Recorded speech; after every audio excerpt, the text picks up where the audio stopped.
Good morning, and I'll go ahead and call the meeting to order. We now have I think you have the minutes from the January 17th meeting. I would entertain a motion to approve the minutes. So moved. Is there a second? I'll second it. I'll second. Thank you, Michael. Sure. Moved and seconded. Sure. You like that? It took all today. Any other discussion? Hearing none. All those in favor, please signify by saying aye. Aye. Opposed? Thank you very much. The minutes are approved unanimously. Item 3, we do the consent agenda. We do have 2 items on the consent agenda, the Regional Mobility and Accessibility Plan update and the Environmental Plan Advisory Committee top environmental issues list update. They are consent agenda. Staff is here to provide any information. Is there a request from anyone to hear from staff? Can we move the consent? What's the? No action required. Okay. Motion to approve consent. No, I guess we will make that so. Thank you very much. Item 4, the 25 to 29 TIP development process update review. Madam Chair, Jamie Brown is our lead on this effort and can give you an update. Thank you. Thank you, Madam Chair, members of the committee, and please let me know if you can't hear me. I appreciate the opportunity to provide an update on the TIP development process. Next slide, please. You see on your screen, you've got an anticipated schedule, and the items in the past are shaded in gray. The key point to consider here is May of 2024, just a couple months away, where we're going to be asking Regional Council to approve the FY25 through 29. So, next slide, please. One of the key components of this is the public engagement process. And next week we are convening 3 open house events for the public to have a preliminary review or understanding of the TIP development process, as well as an opportunity to look at the preliminary draft project list, draft project maps, and engage with member agencies and PAG, RTA staff about questions they have on their topics. So thanks to our committee members for their willingness to attend. Sounds like several members have already indicated their a great opportunity to kick off the public engagement process. Following that, in April, we will have a 30-day public comment period on the final draft, full draft document. Next slide, please. Key focus of this last few weeks has been on the full draft TIP project list, which, as many of you are aware, is really the heart of the TIP. Covering those 5 years as priority listing of projects and funding by phase and source. We did share a preliminary draft with the Transportation Planning Committee on February 20th and requested feedback and comments. We summarized those comments in an Excel table and we put the PAG response next to those comments. We shared that out with an updated version of the draft project list on March 1st, along with that comment response form. At last week's TPC meeting, we discussed those comments, but there was a lot of discussion about reconciling the TIP funding and overall work program or OWP funding. ADOT recommended to remove OWP TIP IDs and use the approved work program as the sole source document for distinguishing the difference between planning activities conducted by PAG and infrastructure projects required to be included. TPC requested guidance from the management committee regarding ADOT's recommendation. Next slide, please. As many of, or all of you are aware, the overall work program is a separate effort and adopted by the Regional Council. You can see the screen captures on the left, really demonstrating that includes details on purpose, funding, projected outcomes, goals, strategies for all work elements. So it's highly detailed in terms of our planning activities. On the right, you can see screen captures for 3 of the 6 revenue and expenditure tables we have for this year. Bless you. So for a total of 12 included in the overall work program. So lots of detail, including the revenues by federal, state, and local sources, all on that one page. So a lot of detail on revenues as well as expenditures. Next slide, please. So with that, I'll pause. Again, brought this to you because TPC is asking for a recommendation from the management committee on those OWP items and the draft project list. I don't know if Mr. Rokini, if you'd like to add anything. Yeah, if I may, Madam Chair. So as you recall, last year, Regional Council agreed to have additional time to be able to develop a tip to ensure that we have the remaining RTA projects fully programmed in the new tip.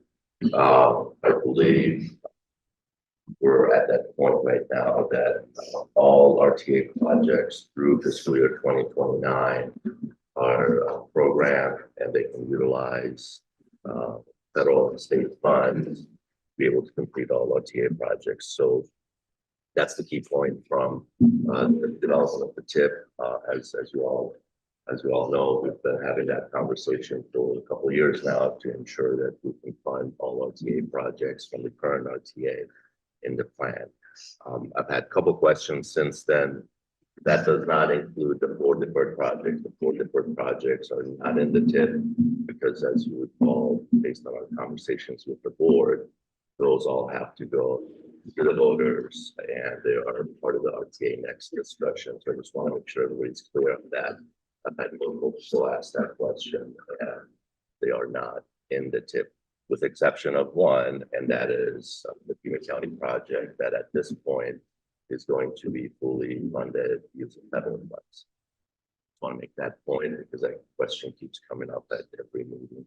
And so other than that, we anticipate, as Jamie said, to have the full tip adopted in May. And by doing so, I think we can at least respond to those questions about the current RTA plan. They are all going to be fully funded if the tip is approved. And if I may, Jamie, and I don't know if this is for you or for Rod, my question looking at this and understanding what was coming out of the TPC, one of the initials that came our way, was the ADOT request.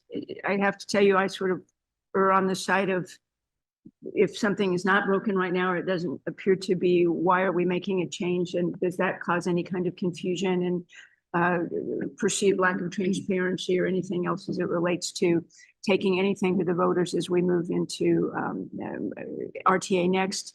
So I guess I understand this is an ADOT request to make the change. So yeah, so actually Mark Hoffman is okay, our ADOT planning representative, and no, I want to hear from Ron. in conversations. I will say, I'm not sure if it was a request, it's more of a comment. Well, Mark is online as well, but he can chime in if he likes to. Thank you, Mark. I'm sorry. But before he does that, just make sure that you understand the process. You know, we always try to refine and ensure that every document is more accurate, more consistent, and more clear and less confusing. So the comment actually that without getting through the process was, how do we reconcile these two? These are confusing. So the recommendation was to eliminate the confusion. And Mark is online. Mark, do you want to add anything to that?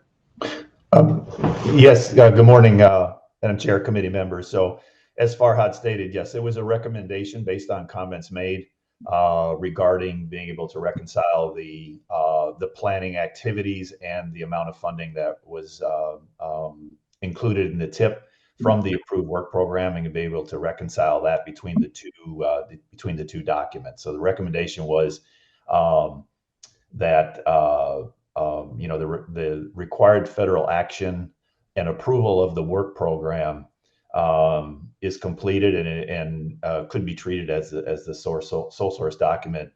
If there are any questions about you know, the approved planning activities and the amount of funding that has been approved for those activities, there is no requirement for the work program activities and approved funding to be also included in the regional tip. But there also is no restriction from doing it. It is a local decision. So again, you know, the federal, there's a required federal action to approve projects, federal aid projects, and the funding, and either that is done through the approved regional tip, and then that is entered into the state transportation improvement program, or on the planning side, through the federally approved work program.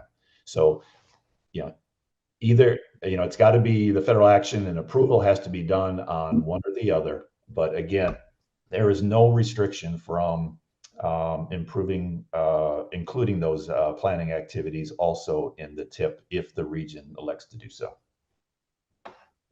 That's what in practice what's happening is that as soon as OWP is approved, the TIP information is no longer correct or relevant, and that's where the confusion comes in. By keeping the two separate documents separate, then they stand alone and they are correct as soon as they are obviously approved.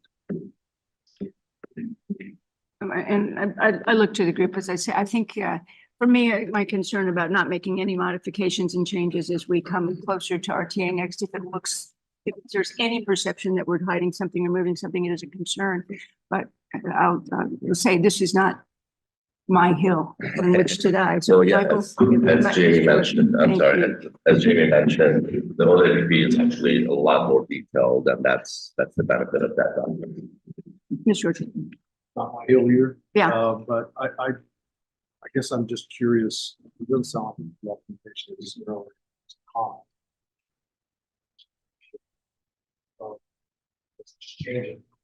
It's changing. First, about this without what did the TBC? What was their conversation? You know, so again, just going back to openness and making sure that hearing why it's necessary, why it's there. I don't know that it's really not good. I just think it. And I don't necessarily subscribe to. We've always done it that way, so let's keep doing it. Yeah. But let's at least have a conversation now why it's better this way. So it's open and everybody has an opportunity to maybe the ABC. Jim, you mentioned that there was a lot of discussion at that meeting. Can you summarize that, or are there people here who can chat with us about that? They're members of the committee. We do have the TPC chair on hand and Ms. Skinner as well. But I do want to add that, my understanding was it was a recommendation. It was termed a recommendation because one of the comments we received from another member agency was the fact that the OWP and the TIP listings do not match. And so it creates confusion. And so that's what we were responding to. Had that comment not been there, we may not actually have this conversation. But the fact that there is confusion now is why that recommendation. But Madam Chair, would you mind? Not at all. Be happy to. Thank you.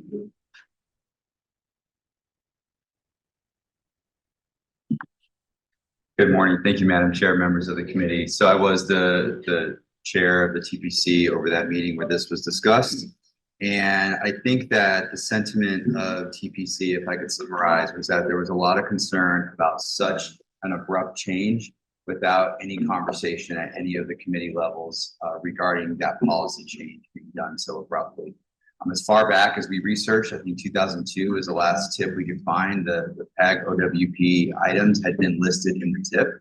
And so again, we just felt that as the Transportation Planning Committee to be asked to approve that draft project list without any discussion gave us some pause for concern. There was a formal action taken by the TPC to seek further direction from the management committee.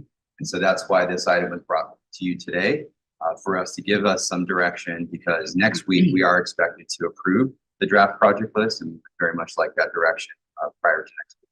Okay, so, and so as I understand it, then it's not simply that you were all looking for simply a policy direction that was not appropriate at your committee level from your perspective, and something action that we can take following this conversation today. Madam Chair, that's correct. And I should also add that we did not take any issue with the draft project list and all the other elements. It was just this one item that seemed like a major change for us to approve without further conversation. Thank you. Any questions? Yes, Rod, and then Terry, I'm sure. Mr. Chair, Mr. Question regarding timing. This is coming up to the TIP approval process. Yes. So the next TIP approval process is where the opportunity would present itself again to modify this if we're case. Of course, yeah, every time we update the TIP document. Or would we be able to update it if we updated the TIP in, could we make this modification at another date? I'm just trying to see, we have to do it now. Yeah. Is there another time that might be more appropriate where to have this discussion? That's what I'm trying to mine down to. Yes. I understand the question. Anytime we update and develop the TIP process, we can make improvements and make any modifications, and this is opportune time to do it. But we do a 2-year cycle for the tip. Currently, yes. Currently. Now, or So We don't have we to. could do it now, we could do it in 2 years, or we could do it as an amendment. Depends on what the amendment is, yes, but yes, the regional council has authority to make any modifications at any time. Mr. Roseman. I guess maybe I'm confused on what we're being asked. So are we being asked to, is this a blending of the fund? What, I mean, what are we talking about here? I'll be happy to describe the question again. So the TIP document itself is a 5-year, basically CIP plan. Get that? And Mark did a wonderful job of distinguishing the difference between the two documents. TIP is a CIP, it's for infrastructure projects. OWP is the operating budget, Got it. and it's not infrastructure, it's programming operations. Got that. Historically, for various reasons, some of the elements, not all of them, some of the elements that are in the operations budget were also in the TIP. And they were 80% of the time were not consistent, because every time regional council changed anything on the OWP, it was not reflected in the TIP because TIP was not updated as frequently. So the question that came through the TPC members was that how do we reconcile TIP and OWP? And the response and the recommendation from Mark Hoffman, who was the ADOT representative responsible for approving our TIP, was, why are we doing this? Keep it separate so it's clear, concise, and unconfusing. And it was a recommendation. Yeah, that recommendation makes sense. We keep them separate. Yeah. So is that what we're being asked? We were being asked to confirm that keeping it separate is the right thing to do. I would say aye. Yeah, and then we, yeah. Madam Chair, yes, I agree with Terry that, especially if we're talking about transparency, that because the whole OWP doesn't live in the TIP, then I feel that that does create the perception that maybe we're hiding something, because why don't these numbers match? And when it comes to transparency, the OWP is still approved by the regional council. They review it and approve it. So it's not that, hey, we're taking it out so nobody gets to look at it. No, the regional council still approves it. So I think it helps simplify things and makes it more transparent, because you don't have this, why don't these numbers match? What are you doing with the money? What's the pleasure? I'm sorry, Paul. I'm in full agreement with what Beth is saying as well. So if the, as I understand, keeping it the way it is, No. keeping it, no, what you did, no, keeping it separate. So Yeah, the- recommendation is keeping to it keep separate. OWP separate from the TIP, so we eliminate that confusion. Be happy to entertain a motion. Is it, do we need a motion or we? We don't need a motion, it's just feedback to. My understanding that the group was looking for some policy direction from the group. It's really not policy, but it's at your pleasure. Well, if we need a motion, I'll make a motion that we keep the OWP and the TIP separate. Been moved and seconded. Any other discussion? Thanks, Barry, for Asking the Thank question. you. Hey, I was confused, man. Well, Paul was supposed to tell you, but he brought you in. Yeah. All those in favor, please signify by saying aye. Aye. Aye. Opposed? Thank you. Thanks very much. Thank you. Mr. Graham, appreciate it. Item 5, Madam Chair, again, this item is for information, and James does his best to give you an update on regional revenues, and this does typically include all revenues. So if you have any questions for him, we'll be able to expand on that. Go ahead, James. thank you. Thank you, Mr. Mogimi, Madam Chair, members of the committee. If you turn to the revenues report in your meeting materials, I'll go ahead and begin with table 3, figure 1. Through September, there was about 84.5 million in HERF and BLT collected across the region. This updated amount includes only HERF and not HERF 126426. We have not yet received figures for November and December. In our previous update through October, we'd received about 59.5 million in HERF BLT.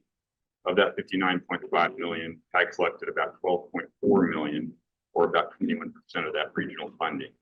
The remainder was distributed directly to our jurisdictional partners. Through October, regional HERF revenues were an almost 5% increase year over year. Over the 5-year average, we stood at about 9%. Table 3 in the current report shows a 2.4% drop compared with the same period in FY23. This will see an upward adjustments once we received the November and December HERF 12.6 and 2.6 figures. Table 4 shows HERF 12.6 in detail. Through October, we collected $10.1 million, which is 15.3% more than the ADOT official forecast and about 9.4% stronger than last year. And table 5 shows HERF 2.6 was stronger than expected collections, totaling $2.2 million through October, which is 13% stronger than last year. And with table 6 through October, PAG had just over $79.6 million in interest-bearing accounts. Most of these dollars are spoken for. In table 7, we look at the city and town HERF distributions year to date. Table 8 shows the HERF 12.6 and 2.6 we've already seen. Additionally, we have Pima County HERF and Pima County vehicle license tax, the portion set aside for transportation use only. And table 9 has the previous 5 years and lets you see how much HERF the city or town received. Table 10 shows us gallons of gas sold in Pima County through various fiscal years. We normally like to see about 13%, and through October, we're just under 13% in the current fiscal year. In table 11, about $70.2 million has been collected in TPT through January, trending for an almost 4% gain over the adopted budget. That also mimics the percent rise over last year's actuals, just over 40%. I'm sure that concludes my update. Thank you. Thank you, Mr. Tao. Are there any questions? Thank you very much. Thank you. Item 6. Madam Chair, Jamie's going to give you a quick, maybe Adam is. I was going to give you a quick update on the TIP amendment that's proposed. Thank you. Madam Chair, members of the committee, good morning. Additional formula funding was announced at the beginning of 2023 for FTA 5307, 5339, and 5337 grants, which may be applied to fiscal year 24 transit projects using the same priorities and guidelines that were used for developing the FY 25 through 29 TIP draft project list. Jurisdictions submitted requests for a call for amendments issued in early January 2024, and a programming exercise was conducted during the subsequent transit working group meeting. Changes to STBG flexible funding amounts were adjusted in the same manner. This formal amendment consists of programming changes for 13 TIP IDs pertaining to regional transit service in FY24. Both the Transit Working Group and the TPC recommended this amendment for approval by unanimous vote. Today, we're here to answer any questions for the committee and ask for a recommendation for approval for this. Thank you, Mr. Ledford. Thank you. Are there questions from the committee? Mr. Lane? Oh, what? Are you just been in there? Sorry. Anyone else? Thank you very much. Then the question before us is we're being asked to recommend approval of the amendment to the PAG 22-26 Transportation Improvement Program, which makes these funding adjustments to the transit projects. So moved. Thank you, Mr. Roseman. Is there a second? Second. Ortega, thank you. Any further discussion? Any discussion? Seeing none, all those in favor, please signify by saying aye. Aye. Aye. Opposed? Thank you very much. Thank you, sir. And seeing no other business to come before the PAG Management Committee this morning, this meeting is adjourned. I do. All right, thank you, man. Thank you, appreciate it. Right on time. The fact that Paul was late, we would have gotten done. That's true.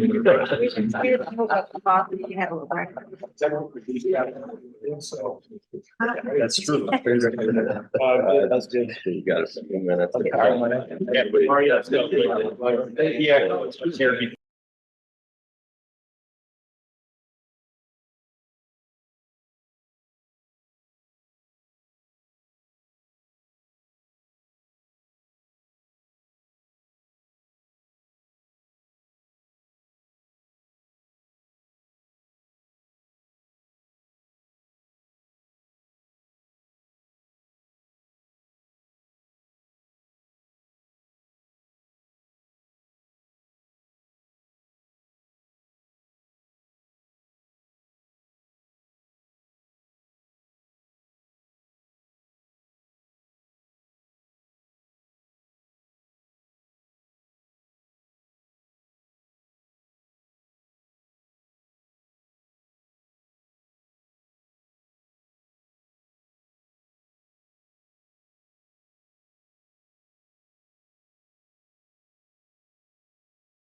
at 9:03-ish, 9:02, excuse me.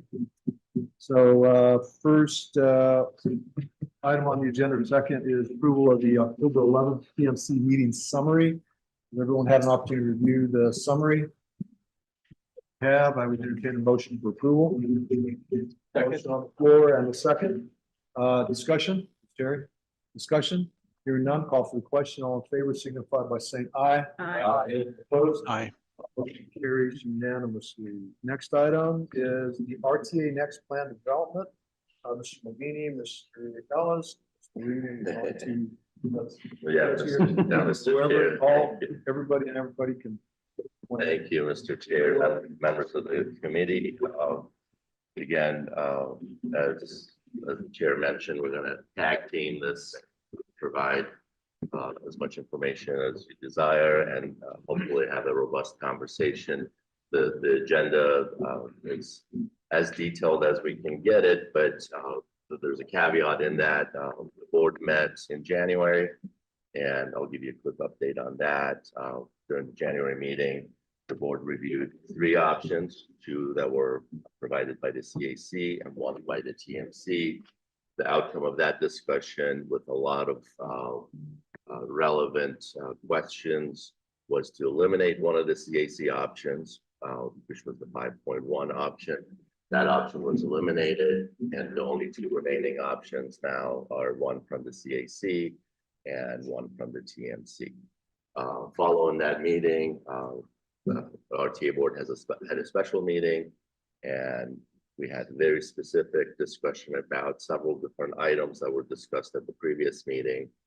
And as a result of that discussion, RTA board wanted to make sure that they get additional feedback from the TMC on the items that you have on the agenda. More specifically, we've talked about economic and inflationary contingencies.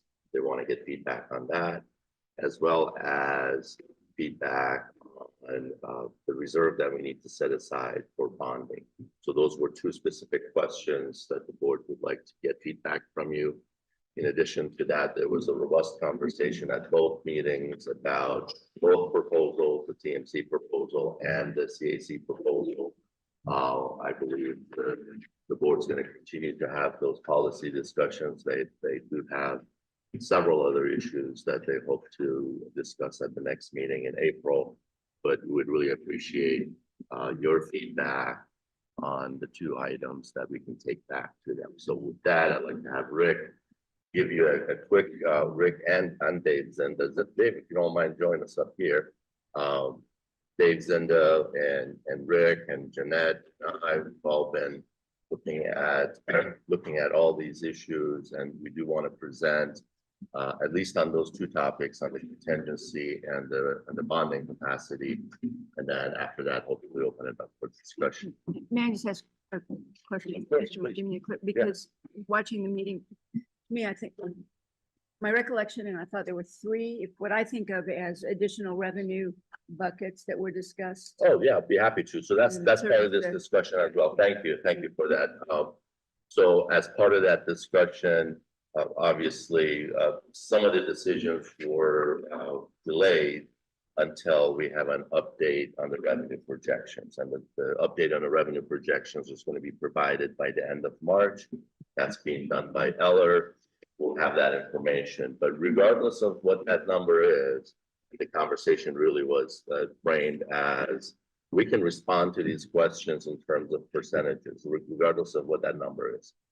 5% this, 10% that. So I hope that doesn't prevent you from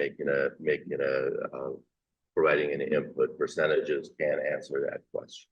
Thank you. But I think I go back to when we were really looking at tweaking what I think of as the hybrid plan. When we struggled with some of the decrease in expenditures, potentially, we looked at 3 opportunities. This is my recollection of potential revenue, looking at contingency, looking at debt, and the 3rd bucket was the use of other funds.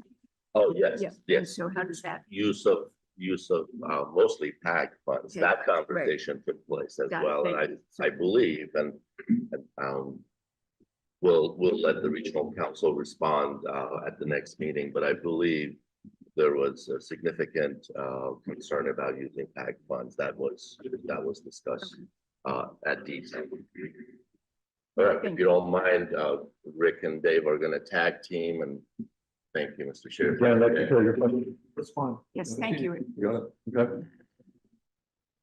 So as to kick off that conversation, we wanted to put together a few slides here of additional information, things that have been talked about, and just kind of some reminders of key aspects of it to help foster that dialogue that's going to go on and help point out any key aspects that need to be considered. First and foremost, kind of wanted to reaffirm that we're towards the tail end. We need to get a draft plan. We're still working to get that to the board and get that finalized. And so we've anticipated that there would be really no real changes to the project, the content, or the categorical. So we're kind of operating under that premise. As Farhad mentioned, the additional forecasts that are going to be coming in then would provide a hopeful increase to the funding capabilities of it, but that would go to these particular items that we're talking about and would essentially not have to come from cuts to the other parts of the program or major changes to that area. So we recognize that's a balancing act, but those were kind of the first and foremost that we wanted to lead off with. So what we looked at to start with for the bonding capacity is several months ago, we had reached out to the jurisdictions and the partner members on this for the project proponents to say, when do you think these projects should take place? Give us your idea of phasing, delivery, and implementation. And no surprise, everybody wants to be first. So there was a front loading of this effort and this activity, and to help showcase what that discussion looks like with regards to how that fits in with the funding, we put these two graphs together. So we're going to hit first the CAC option and then go to the TMC. The left side of the diagram there shows the cash flow based on the $77 million allocation for debt service. And you can see and this is based on our then plugging in of the dollars based on the phasing that was desired by the jurisdiction. So you'd all gotten back to me with that. And then we plugged in appropriate dollars, recognizing a ramp up, construction, and then a ramp back down. So we tried to be very specific. We tried to be very inclusive of that, but at the same time being general enough that it's not locked in. So what this shows on the $77 million scenario associated with the CAC option is that years basically 10 through 17, we go into a negative cash balance. That's the left side where you see the gray bar below the zero threshold. In order to avoid that, the $100 million scenario that carries the cash flow, the cash flow associated with the $100 million bonding capability then shows everything is up above the zero threshold. So that there's not an impact to the delivery schedule that's been proposed by the respective members. So we can show that $100 million in debt service capability, that tool, if you will, to be used if needed, if that type of delivery time frame is matched. This is the allocation that's necessary for that. Going to the TMC scenario. These are the list of projects along with categorical items. We assume that there would be a constant outflow in addition to then the regular projects associated with the operational activities. This one shows even more drastic that basically the back half under the $37 million scenario, or the second part of the program from years 10 through 20, are all in the negative cash flow balance. So it would take a $100 million scenario under that particular plan approach to keep us back into the positive side. So once again, a $100 million debt service tool would be necessary to keep us in there. The other techniques would be, we simply have to stretch out the program delivery. So projects that were slated for possibly periods 2, 3 would have to push back into 3 and 4 and be stretched out further over the program. We'd have to run that kind of comparison analysis on that. And so Mike, we can come back on these as you wish for the discussion. Yes. So looking at the, then shifting over to the economic inflationary contingency aspect on that. As Farhad mentioned, LA College is going to be providing updates on that by the end of the month. But the key things that the LA College doesn't do in here is it really doesn't factor in the individual specific shortcomings, revenue hiccups, or worldwide, nationwide, or region-wide type of impacts that we can be experienced on that. They are a taxable sales, economic data that's available at the time, and then use a probability-based scenario to determine if it's going to be a pessimistic baseline or optimistic in there. So you're really looking at current economic trends and their associated expectations on that. Based on actual collections over the last 17 years, we feel the pessimistic growth rate is the rest scenario overall for RTA next. And that graph at the bottom was shared at the most recent RTA special board meeting, in which we show how we're actually performing compared to the original projections using, I think, the baseline scenario, correct? That was adopted as part of RTA 1. So basically recognizing and saying we're already in a shortfall scenario, reaffirming the benefit of going with the pessimistic projection setup. Continuing with the contingency discussion is, given all this scenario, given all these assumptions, given the most likely outcome that we're going to have, recommendation is 5% of the total plan element, approximately $100 million would be available then. And it's for use for the whole plan. It's not just the roadway element project. And that's a key part, is that it's available if we're underperforming in a categorical, such as transit or safety, and we can utilize that through board action to make those appropriate investments. So it gives that particular safety net in there. Allocation is mitigation for any potential risks coming up, the unforeseen. We've given another tool into our toolbox, basically saying we don't have to go back to other sources. We don't have to go sweep other funds. We essentially have this now capability to deal with any unforeseen or unexpected situations that arise. This is kind of a lesson learned. There's been a lot of folks that over the last several years, as we've gone through keeping RTA current moving forward, a lot of comments. Boy, I wish we would have thought of. So we've been making note, tracking that, and watching that. This is a chance to apply that and recognize that this needs to be considered this time around. Didn't do it last time, and so we're seeing what the fallback and what the alternate options are. This is a way of addressing it right up front. As a reminder, we've been saying this all along, we've been sharing this in the various committee levels, is that the economic and inflationary contingency is not the same as the cost contingency. Cost contingency was only done for the named roadway project specifically. It is unknown cost items that are added into the quantified and calculated items associated with those projects. This handles the funding side of things. We've got revenue projections. We've got those anticipated. We're going to run model scenarios, but there's a degree of unknown. So much like what we do for cost calculations, we're adding an element to cover unknowns for the funding side of the equation, so that we've applied safety nets to both sides so that we're adequately prepared should the situation arise. Contingencies for all the project costs, you've all been through that. Your staff has been deeply involved with all that. We've explained how the methodology, and I can go into that more detail if it's desired. But once again, reaffirming that the cost contingency was only applied to those roadway projects, not the categorical items, but the inflationary contingency aspect can apply to the whole plan. So therefore, we've got safety net that helps us out in those areas all the way across the board. A couple summary points, the $100 million debt service. So kind of now recapping all this, that by having that in the RTA current plan, that enabled us to be able to get what's referred to as a AA+ bond rating on that, which ensures that we're going to get favorable interest rates on that. So it's really maximizing. This is the same as your credit rating, I guess, is the way I think about it. Where credit rating is outstanding and we're able to secure that. So we're not having to make negotiations or specialized deals that are associated with the debt service that would come into play. The inflationary contingency also ensures that the fiscal environment is going to be more stable going forward. Once again, we've got that safety net for board allocation to those areas that are maybe underperforming or to offset those financial situations that we may be encountering. So it's a way of dealing with, and as we look back over the past programs that we've administered, that's kind of been one of those things, is there's always been something to pop up. We can't predict it. We can't always ensure what it's going to be, but we know there's been something, so this gives a way of dealing with that.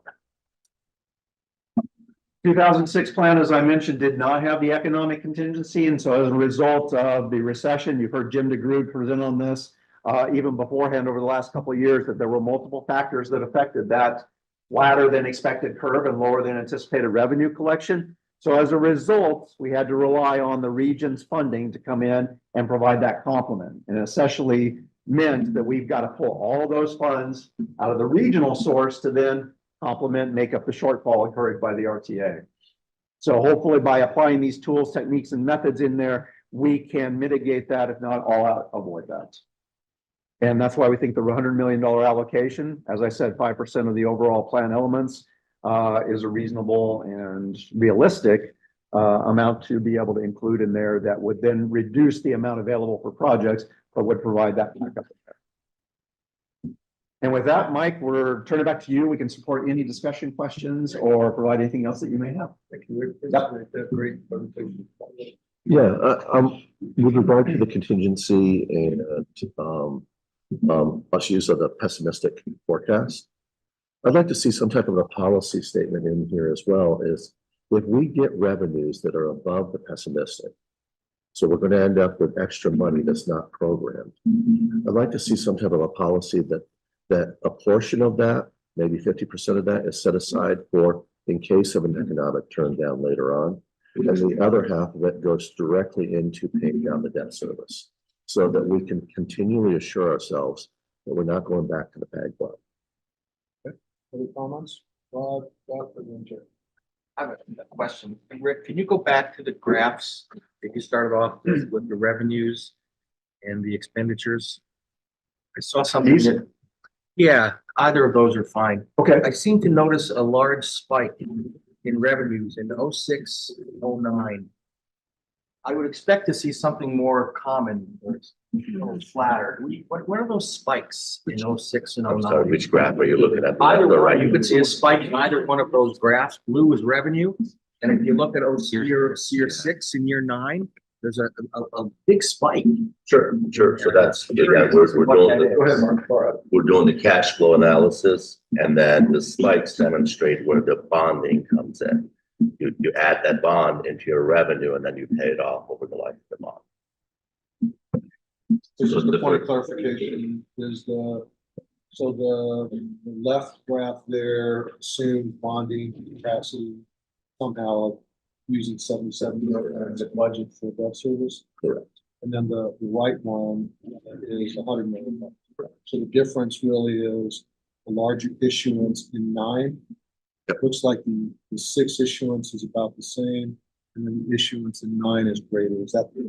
That's correct. Yeah. Well, I think that's the. So if you look at the graph on the left, that's when your cash balance starts going negative in year 10. That's why the graph on the 9, you have the larger debt to balance that out. Yeah, and you see that same spike in all of the graphs. And that's what I want. Some of them have bonding included, but at different amounts. So there's no scenario up here that's page you go, Rick? No, both the, Some bond. yeah, both the CAC and TMC included a allocation for, yes.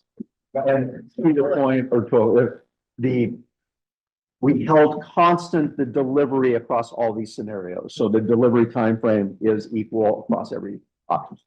I'll let you go first, because I might be a bit. Oh, you're gonna be a bit? Yeah. I'm gonna be a minute. Yeah, I'm gonna be a minute. So going back to what Paul said, and I think I want to go back a moment and say, well, I think as we were developing that TMC hybrid, I look at, because I'm still, is it 4.2 and the hybrid, kind of the ones that we were. Yes. Up to you. I like to call it PNC and TMC with no confusion. Okay.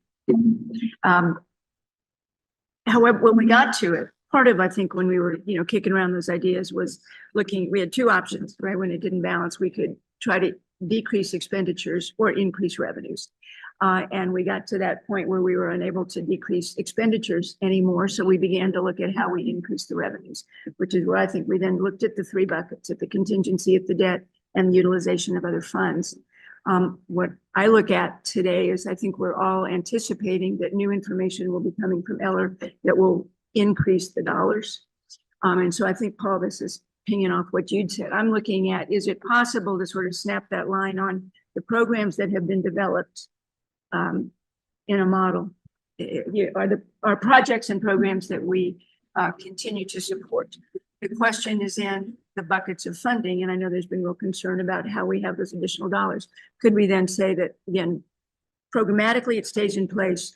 Any additional dollars that we see coming in above the current estimates from the new Eller study would go to contingency debt service minimally, and then we can talk about that 3rd bucket. But I mean, and I was looking at this and thinking, what would happen if we said, use the current project list, additional dollars coming that we anticipate based on the new study, up to 250 million to be allocated to contingency and debt service.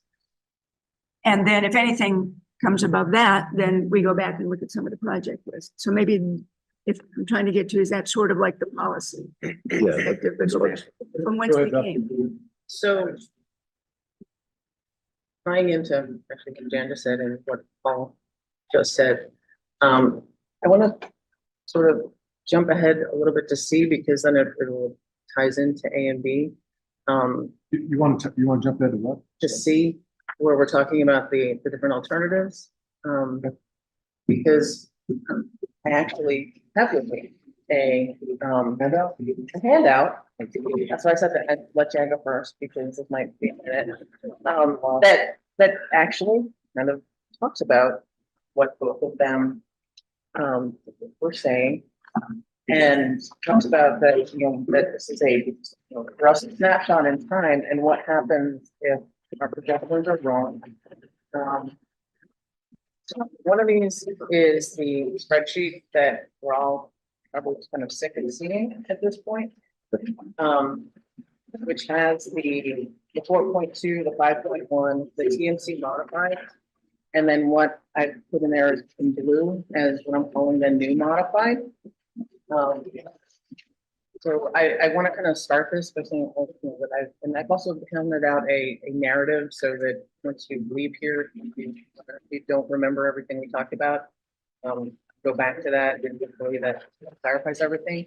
So I want to say that, having attended these meetings for what seems like years now, that, I've really been listening to what all the jurisdictions, particularly the city has been saying.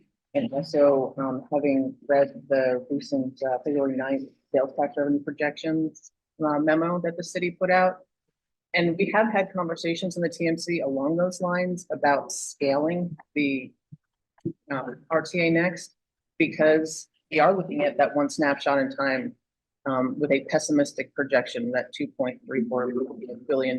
And we've never really had a discussion about, well, what do we do if there is additional funding? So, so what I've done is I actually used 4.2 as the starting point. And if you look at the new modified plan, anything that's kind of highlighted in blue, there's some additional comments on that. That I took some elements from the TMC modified plan in things where, like the Sonoran corridor, that nobody had any heartburn that we reduced that by $2 million. That the county agreed to remove their portion of Shannon Road, but the county agreed to the change in Valencia Road. It removes the South Tucson roadway project because South Tucson agreed to that in exchange for 35 million in safety and active transportation. If you follow down, there's another color, kind of like a salmon color. And these are things that I'm recommending kind of for that scalable aspect of this. Mike, just to explain for, that one of these is your project, the Irvington project.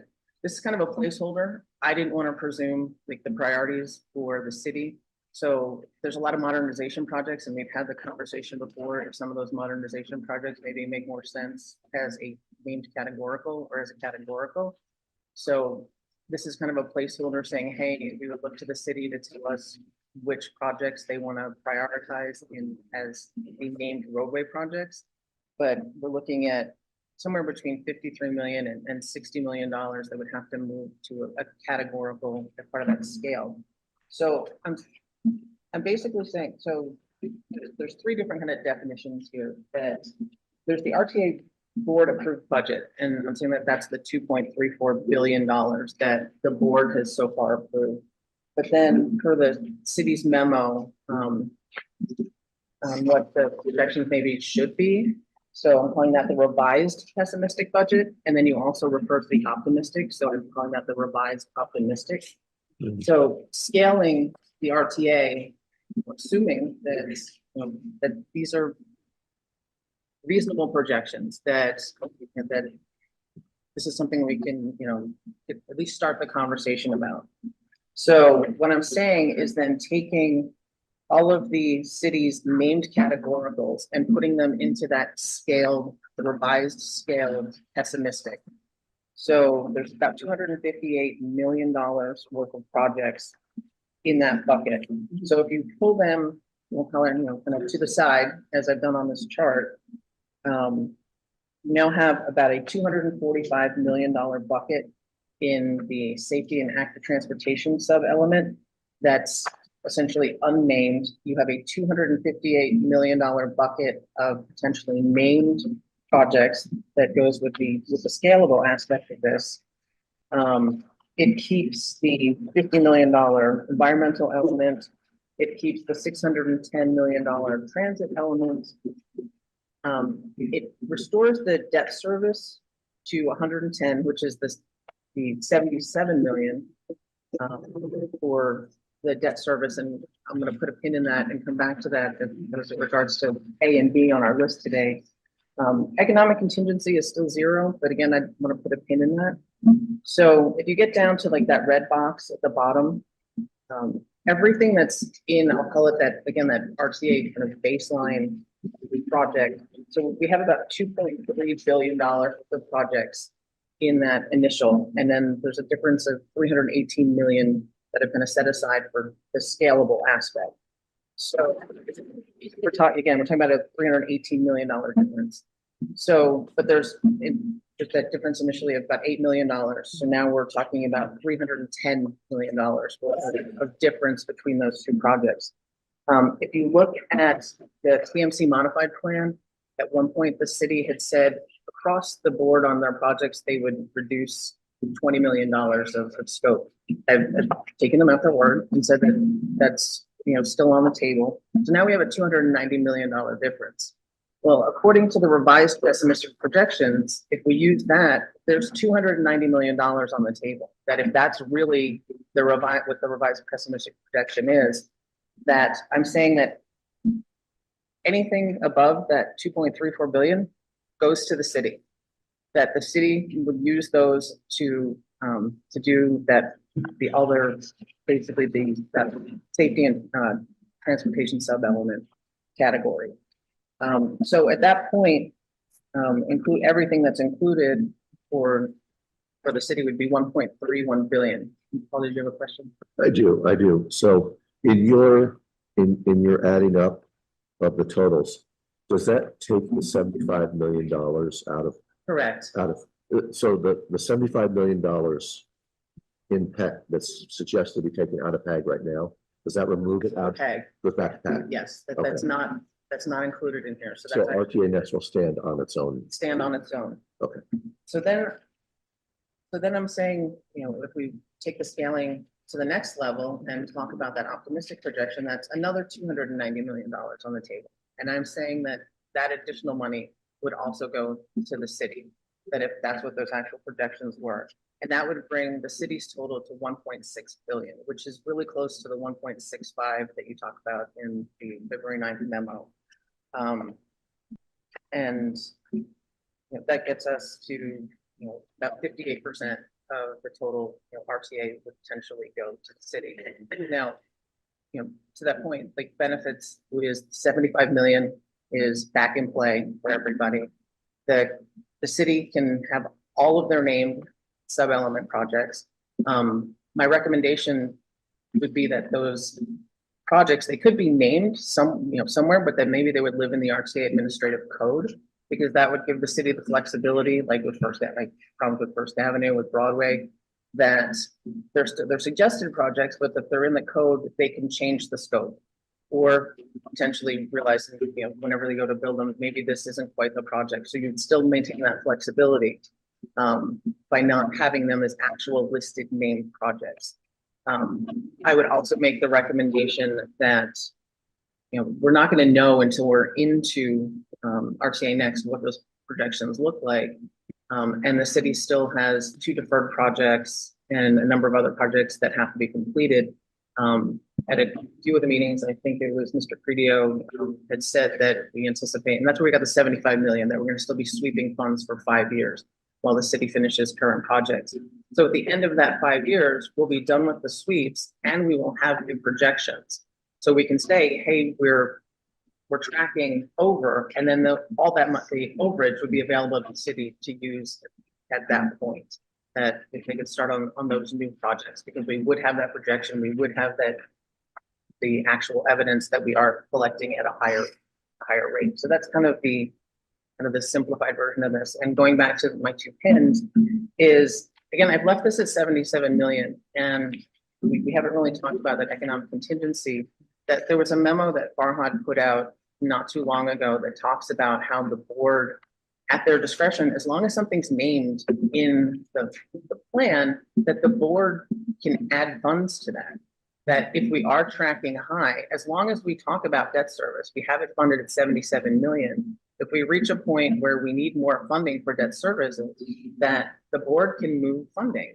That even if we were to only fund economic contingency at $1, as long as it shows up in the plan, the board can, at their discretion, fund that if we find that, hey, something happened, we need to move some funding, maybe we delay some projects, move some funding. So as long as it lives in the RTA next, the board can fund it as necessary. We don't have to sit here today and try to use a crystal ball to figure out exactly how much economic contingency we would need or exactly how much bonding, as long as we have, to the point of that slide that Rick shared, that we have enough money to get the project started, and then we can see where we fall out over the next 5 years of that RTA next, and what those projections are really looking at. Questions, comments? One comment, I think, I like where Beth is going here. And I think, one solution that may have bit us on the original RTA was the 4 quarters and pigeonholing projects into the 4 quarters.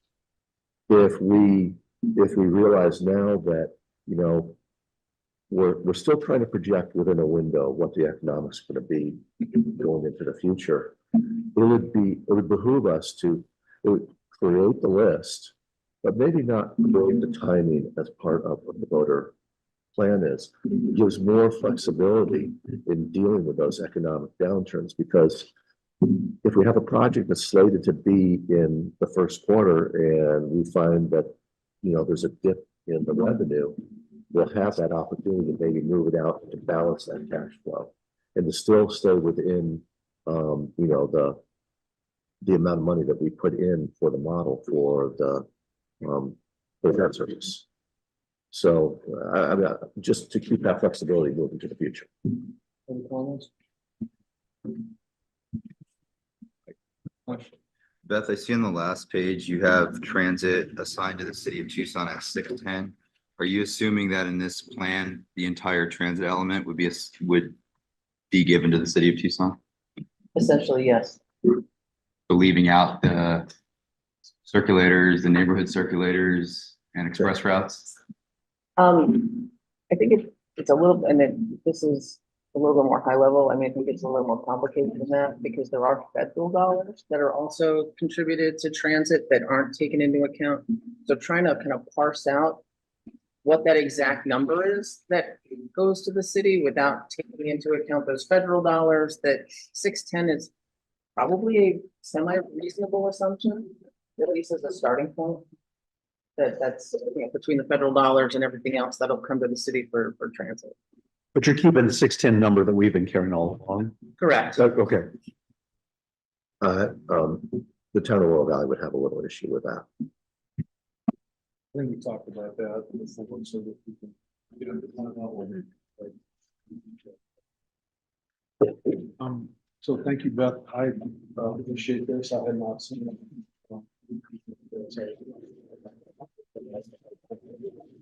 What I would suggest is that we chat.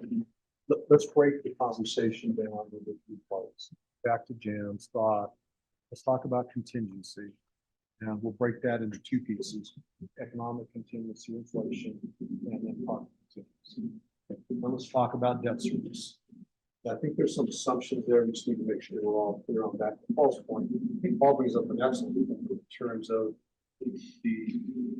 what we tell the voter in the plan in terms of the schedule and what we do for planning purposes. and financing. And then the third thing will be the HERF dollars and the dollar, the 75 million. And so forth. So that's just my suggestion. You okay with that? Maybe just pick those off and then we'll come back and then talk about these. So we'll start off with contingency. Mr. Chair, just real quick. So just so I'm clear, I don't know that we really delved much into, well, what was just presented, and so trying to, I didn't do that last part. we didn't delve much into what was just presented. Yeah, I was gonna come back to that, because I think the pieces that will be important to that is contingency in the amount, debt service in the amount, and then HERF in the amount. And then we can talk through that, because that'll inform some of the pieces that. If you want to just go to this first, that's fine, but what I was trying to do is break it down into those pieces that RTA board asked for feedback on, and then we can come back and comment on this. That was really. No, I think that's. Yep, Mike and Tom online. Oh, I'm sorry. Hey, Tom, I apologize. Rick did tell me about half an hour ago that your hand was up, so thank you for your patience. Go ahead, Tom. Thank you, Mr. Chair. I was just hoping that Beth had passed on the new spreadsheet to staff ahead of time so that it could be shown on the for those of us who are online. But that appears not to be the case since it didn't come up. So just asking if that could be sent out after the meeting so that those of us not in the room could also see it. Hey, Tom, that's a great idea. Can we get the staff to email it to them now? Of course, any members can receive it by email, but yeah, if the topic comes up again, we have it, we can pull it up. Why don't we do this, if you're okay with it? Why don't we email it to the participants who are online now, so they can have and look at it? Let's go through those three conversations, and then when we go back to talk about this, we can put it up on the screen so that everybody can have access to it. How's that? All right, cool. Thank you, Mr. Chairman. You're welcome. Thank you, Tom. So let's go ahead and talk about contingency. We'll start off with that piece. Go ahead, John. Yeah, guys, Mr. Chairman, I guess I've got a question for Rick. Now that we have some kind of a schedule for these projects, did we then go back into those individual projects and say, since this was delayed 5 years, this is how much inflation we assume in that estimate? Or if it's delayed 10 years, this is how much inflation is included? Inflation's not been folded in. We're using just the pure cost that we've got to this date. So this is all still looking at dollars. Estimates from last time, so we didn't plug in what those inflationary, everything's still in nominal time. And those costs do have their own contingency, right? That is correct. Yeah, which is in the order of. So in anticipation of that question, as a general rule, if I'm my only spot check, tried to pick the simpler one.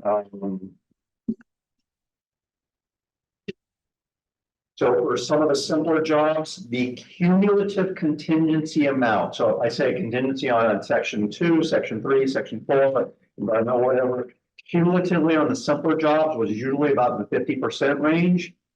Dollar value, though, was usually in the 5% to 10% range.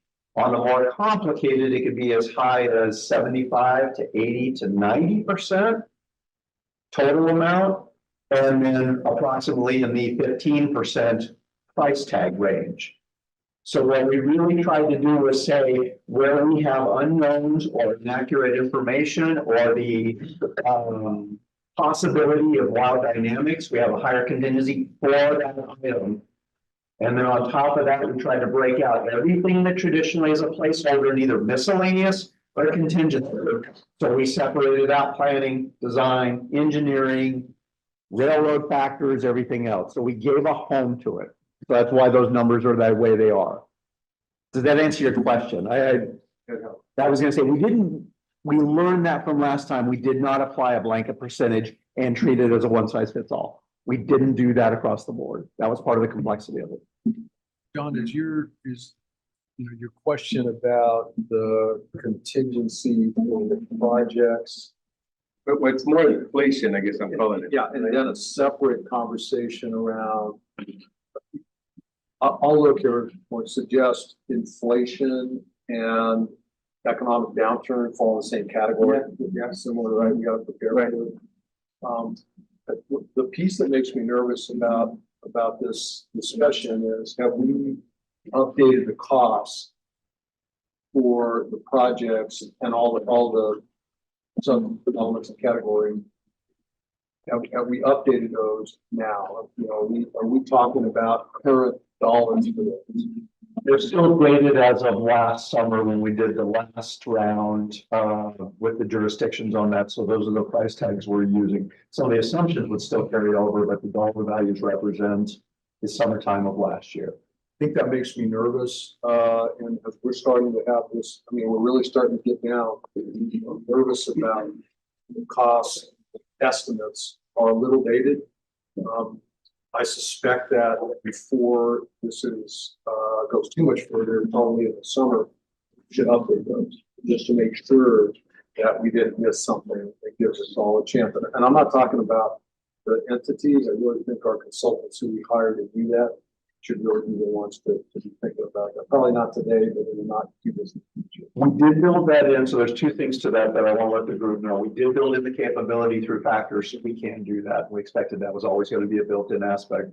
Two, there's been a couple projects that have already been actively started by the jurisdictions and have reached a level of design where they've got estimates of their own, and we balance very well against that. So our comparative numbers have been holding up. Which is it's a reaffirmation that I think we got a lot of the key things, but your point's well taken, and we had built that capability in. If I may rephrase that on the revenue side, both on the revenue side as well as on the expenditure side, we can make adjustments to make sure we're comparing apples and apples based on a constant dollar amount for a given time period. So we don't have to keep going back to the revenue updates or cost updates. We'll just make the adjustments.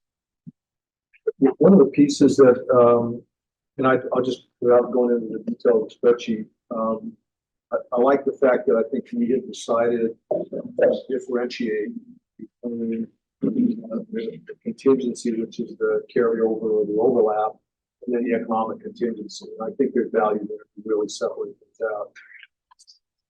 Given that we are in it, that all of our projections today on the revenue side are on the pessimistic side. Given that, what's the group's thinking on what an economic inflationary contingency should be going forward? Not necessarily in terms of dollars, figure those out, but in a percentage. What are we hedging our bets on now? What is that number that we would be comfortable making a recommendation to say, we should put a little pot of money, and a little pot of money aside for that potential. Anybody, any thoughts on that? We'll follow. What I was thinking, now that we kind of have, I might sound like I'm talking on both sides of my mouth now. I said take away the scheduling, as far as the voters, but we do have a model here, and we have to draw a line in the sand at some point. What if we put 3% compounded yearly against inflation for the cost of the projects, and then that's projected out in the model so that we know what the outer year projects are truly going to cost, because that's kind of been put together by each jurisdiction as to when we think we're going to be ready for those projects. Now, granted, there's a lot on the upfront, but there's still ones in the out years that are going to have a significant increase just pure inflation alone. We draw a line in the sand, we just do that. I was just suggesting 3% is just compounded annually out to when that project is actually going to hit, to give us I guess, more honed in economic picture.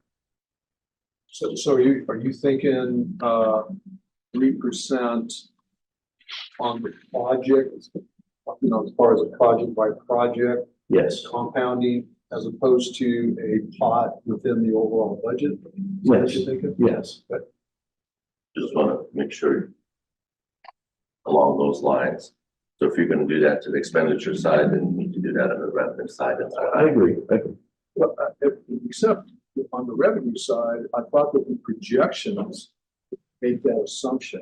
So don't the projections from the U of A include growth over time? I mean, They do, but they're all inflated back into a constant time period to compare constant present value versus revenue totals. Revenue present Yeah, value. that's the only way to do it. Revenue present You value. either play both sides or bring it back to a constant present value. I understand what you just said. I'm not sure that that's what the projections are. I think that's something we can ask for clarification Well, from U of A in terms of that future, because otherwise you would see a flat curve brought back. And what you see is an increasing curve, a line. So Well, they do project the revenue with the growth percentage, and then they deflate it back into present value. So that's the number, that 2.34 is a constant present value. okay, all right, I understand. Right. And then Jim, You answered my question, which was just, we should probably make sure that we're looking at the future, or, because they're gonna be updating all of this stuff in a month. Too, so. But I think, I was gonna say, I think we've all found that inflation has outpaced tax revenue by a small delta. Well, and I think what I know, I guess what I was hearing Paul to say was that that was in lieu of a line of contingency. So I would say if we look at, which is why I didn't say, think we need to also identify the revenues going up. It's just the expenditure side. Yeah. Because we're just budgeting that one expenditure line. I understand, So, yes, yeah, that's a good point. it's interesting, just out of curiosity, it's more than I am in terms of numbers, at 3% compounded for the projects, what would that equate to in terms of a dollar amount in today's dollars? A lot. Yeah, my gut is that's gonna be a big number, right? Yeah. That's gonna be more than what we talked Or about. even if you just. That's what I wanted to project talk about. list, And by the way, Not to exceed. I'll even suggest we're really looking a little bit of belt suspended, a little bit. Because we've got a pessimistic forecast, which is got 20 to 25% probability of coming true. And we're gonna build in a contingency. I'm fine with both, but I think we just need to recognize and not over project on those, in terms of saying, well, we've gotta have belt full suspended. Just throw that out because I think it's important. And again, I'm not suggesting contingency not important. I'm not suggesting that we change the pessimistic to something else. But we just should at least be cognizant of that. I think the way to do that, and Jen alluded to that a little bit, is by preparing ourselves for an eventuality of not needing a contingency to the level we thought, and or needing more contingency than we thought. And the lesson learned, I think back to Rick's point, is we weren't ready for that. We didn't think through those in the level or the magnitude that we actually ended up having to do within the last 15 years. So having the conversation now to run those scenarios out, I think could be of value in terms of the story that we tell the voter, saying this is what we did in terms of contingency and here's why. And oh, by the way, it does not become a slush fund. It actually is used for these purposes. And if it isn't needed for that, then here's how it will be used. And oh, by the way, if we need more contingency, here's our plan for addressing. I think that is the development of the confidence of the story to the voter in the long term. That's my thought, at least in the way to put it. So we have a thought of 3% compounded per project. That'll come up to a big number. I mean, there's no doubt in my mind about that. But maybe that's realistic. If in fact we do see inflation over time of 3%, and the revenues don't. And I'm not opposed to having a conversation about revenue growth as well. But I do think that's going to be a pretty big number. Maybe back to your point, Jan, maybe we cap it. Maybe we say up to some amount, and then we're off the race. All right, folks. Mr. Chairman. Yes. That's why Yeah. raising your hand, talking, I can't see it on the side. So, there you My go. bad. Thank you. Just to remind people of some of your Economics 101, the rule of 72 says that at 3%, it would be 24 years to double. So 20-year plan would come close to doubling that amount that you were applying the 3% annually to. So, thank you, Tom. I appreciate that. I think most of us must have not been listening during the. In fact, you were there for us. I was gonna ask Dave to do the calculation for us. Thank you, Tom. I almost had it. So let's take through it, right? We know we have a contingency in the projects, or unforeseen conditions in the projects. We'll confirm those both in the cost estimate as well as that contingency going forward.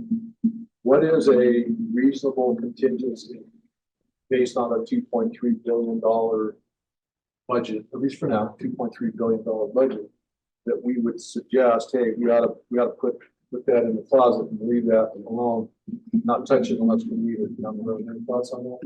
I'll go back to the 3%. I know it sounds like a lot. We're paying $220 a cubic yard for concrete right now. That was $100 a cubic yard not that long ago. The current estimates are 5, right? Is that what? What's that? Was it 5% that was getting us to the 100? It's about, yeah, it's So it's about $5 million again each year. So if you look at the materials in the packet, we put it in terms of percentages for that reason, and it is 5%. And again, it depends on how you look at it. I think what we're saying is that let's take the revenue estimate, whatever it may be, and deduct it by 5%. And at this point, it's 100 million. And that's really in those terms. thoughts on $100. Just paper money. 100 million as a target or gap or the amount up to that amount. Thoughts on that? Too much, too little? Again, remember, we're at a pessimistic level. I'm not advocating one way or the other. I'm just suggesting to think about that. So I feel comfortable with the number. And I do like what Beth said earlier, you know, the fact that we have it in the budget allows for the board to be able to move money if necessary. So if it needs to be less, if it needs to be more, those decisions can be made at the appropriate time. So, you know, having a starting point, I think, is good. Whether that's 100 million or $1, you know, I think having a starting point is good. I would be comfortable with that. So I would tend to agree. My thought is, and maybe we don't do it today, we really should talk about, we over projected it or we under projected it. What are some thoughts around what that looks like? So that there's clarity and use the overused word transparency and what those dollars, so that it's not just a willy-nilly move. There's a methodical way of addressing any overshoot or undershoot. I really like that, Mike. I think it makes a lot of sense to have some sort of a plan to be able to show people, convey to people. If we have way more than what we need, and this is what we'll do with it. If it's under what we need, this is how we're going to get where we need to get. So, Bob, Yeah, Mr. Chair, I just want to clarify that. There was some dialogue that if we had excess money over the 2.34, that it was distributed equitably across all the elements. Now we're changing that now. Is that something now that we're thinking about digressing?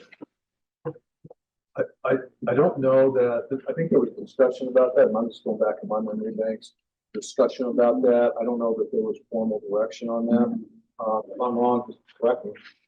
I don't remember that, Bob, as far as specific. What I recall is that the CAC had that as policy consideration. Oh, right. I don't know if it's ever been acted on. Thank you. Tom's on. Tom, you want to weigh in on that? Yeah, that's correct. That was one of our policy recommendations. So I hear 100 million as least target at this point, the placeholder, which is a fixed number. And then we can talk through what that looks like. And that's in anticipation of additional revenue based on the projection. Anybody disagree with, I don't know that we need to take a formal vote, just looking for consensus. Anybody disagree with that? Mike, I want to ask real quick. You said 100 million as an absolute, whereas Paul had described it as 5% of the amount. You're saying you're hearing the discussion at 100 million level. I'm suggesting what I'm hearing is 100 million is the amount. Got it. Thank you for that At clarification. least at this point. And then like Terry suggested, if that's short, we have a conversation down the road. If it's over, somebody have the numbers. Yeah. Thank you, Mr. Chair. Is that inclusive of all contingency needs, including overlap? Or above and beyond the overlap contingency? Great question. What's your intent? I think it's above and beyond. Okay. Above and beyond. Thank you, Sam. Good job. Mr. Chair, I think what we're really approaching with this discussion is, I have no disagreement with having set asides or allocations for both inflation and for debt service. But whether we actually show those as big numbers that we're taking off the top of the revenue, or just simply report revenue that is reduced by that amount.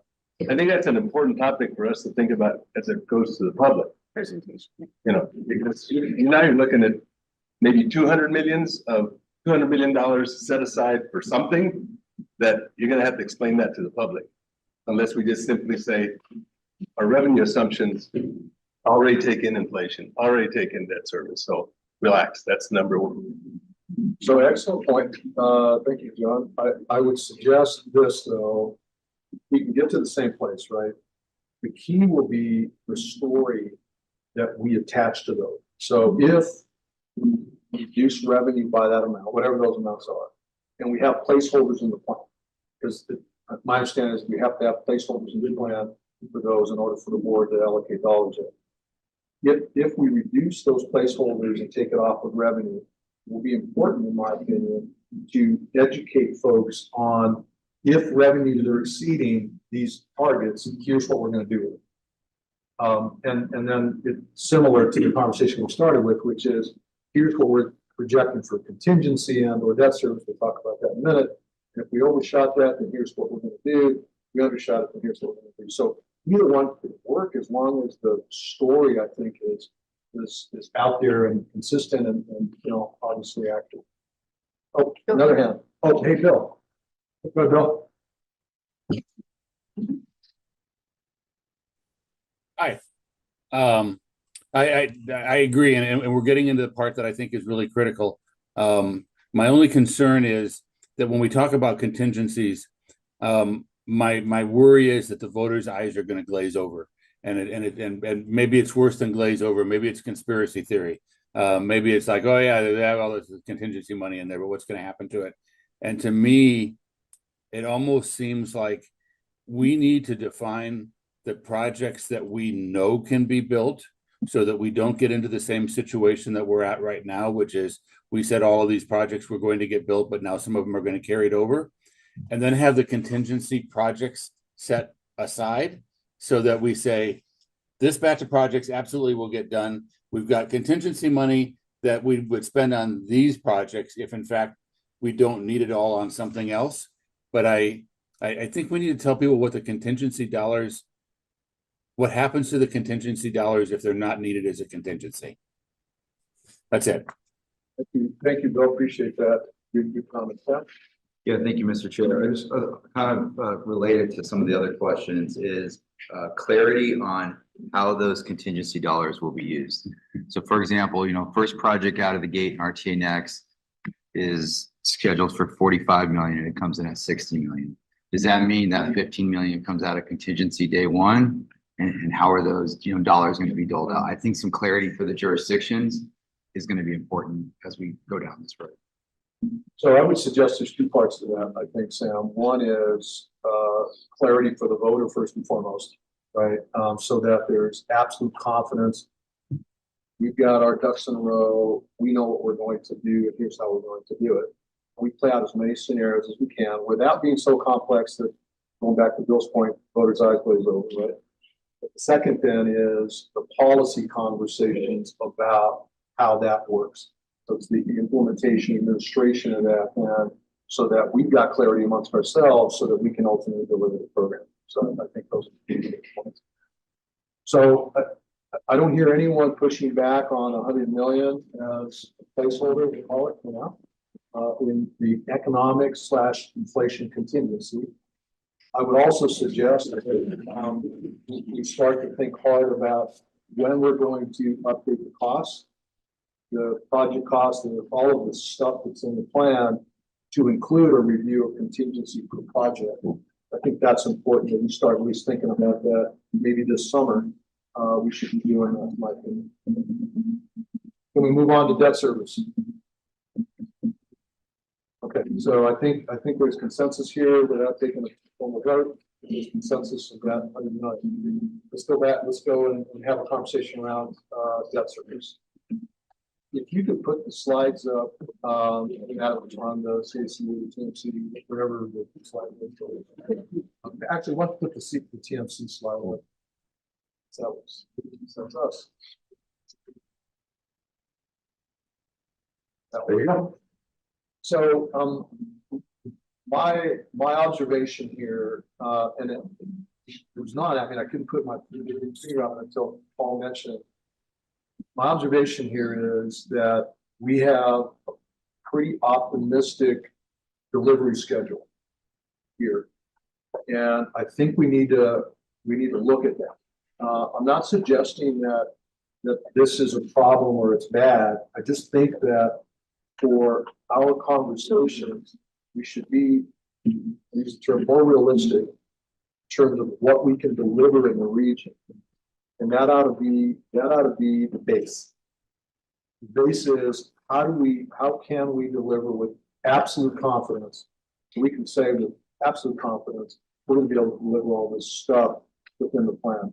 I'm nervous about front loading things into a plan and then us running into labor shortage, material shortage, inflation costs, whatever those pieces are that could be a problem for us, that could come back and be a problem down the road. So my suggestion is, rather than looking at cash flow based on what we all submitted, it's we want all our project first, is to really look harder at what's a realistic delivery of the program first, and then look at financing around that, and then look at how can we move some of those up, and what is that cost associated with moving those dollars or those projects up, and then the commensurate dollars for that. That's a suggestion, because it's gnawing at me that we held that constant, that we're going to get all this stuff done right at the beginning. And by the way, I think from a voter delivery standpoint, that's great. And I really do. I think the more we can deliver early, the better off we are in the region, et cetera. I'm in agreement. Just nervous about potentially over promising on that. That's good. So I would say I actually agree with that. You actually do? But I feel, well, when we're talking about the economic projections, we have no control over that, where we as jurisdictions have more control over how and when we deliver projects. And this is one instance where I think it's probably better to use a pessimistic projection on how we can deliver, because I don't think that any of the voters would have an issue with we're over delivering, that we're delivering things sooner than we said. As opposed to, you said this was going to be done in the second phase of RTA next, and now it's not. So I think that that's probably the safest bet, and then I think it also helps with that bonding projection as well if we're using that pessimism.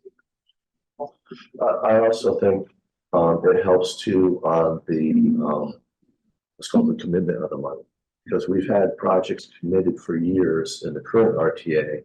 They keep getting pushed out. Well, but that also ties up potential other projects, and that's not. It's not fair distribution of the money across the board. You really need to be. You need to be honest. If your project can go right now, it gets funded right now. If it can't go right now, and it's going to roll around in design, or it's going to be designed by committee, however that does, and it keeps pushing out. Keep in mind that you're taking funding away from other projects that can go right away. And I think and that's why I'm against, maybe creating these quarters again of trying to pigeonhole projects. So give more flexibility with that.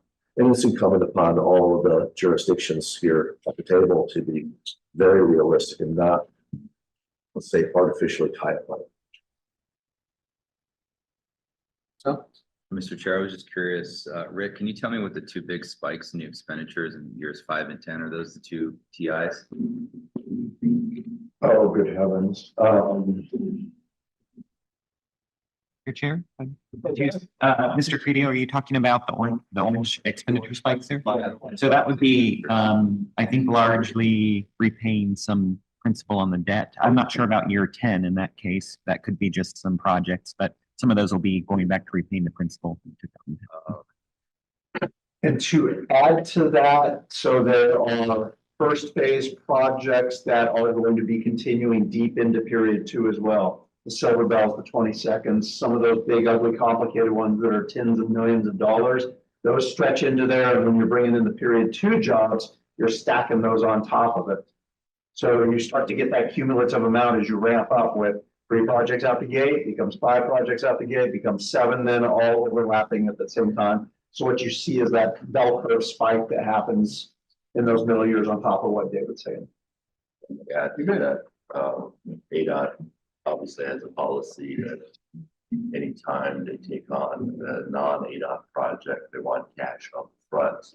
So part of that is related to the 2 TI projects to actually put the cash in an account for ADOT even before they start anything. You don't trust us? Yeah. Yes, honestly, I'm sorry about that. I do think, those are, those are kind of rules that we have in terms of what are required for funding. But are there rules beyond that? So we can quantify those as this is a requirement for ADOT. And this will be a cost for financing relative to those 2 projects. What I'm vague on is what are the requirements for other financing options? When do we apply financing? When is it required? When will we use it? Is there some kind of discussion similar to what you talked about before with the contingency discussion, where we can lay down rules beyond what the requirements are for ADOT and things like that, where when the financing would be appropriate and when it would be used, so we can get clarification as to whether we're using 77 million or 100 million and where that scenario came from? So, and I'll speak from, my opinion on that. And we've heard you talk about, debt service before and debt financing for these. There's really 2 fundamental reasons, in my view, for considering debt service. One is because we want the convenience, I'll say that, of constructing projects sooner than we would otherwise. I mean, it's convenience, right? Why you put your credit card down so you can have it today versus, waiting to save up for it. That's one. The other, though, which I think is important and worthy of discussion and exploration, is the potential to hedge against inflation, right? That's just good business, right? If you are thinking like what happened in 08, 09, that prices are down, we need to take advantage, or interest rates are down, and the money is really cheap, then we should take advantage of that. That's just my opinion on how to consider this. And so I think when you break those 2 apart, the convenience, quite frankly, is up to us, right? I mean, that as representatives of the region, what do we think would be of value sooner rather than later, right, to move that up?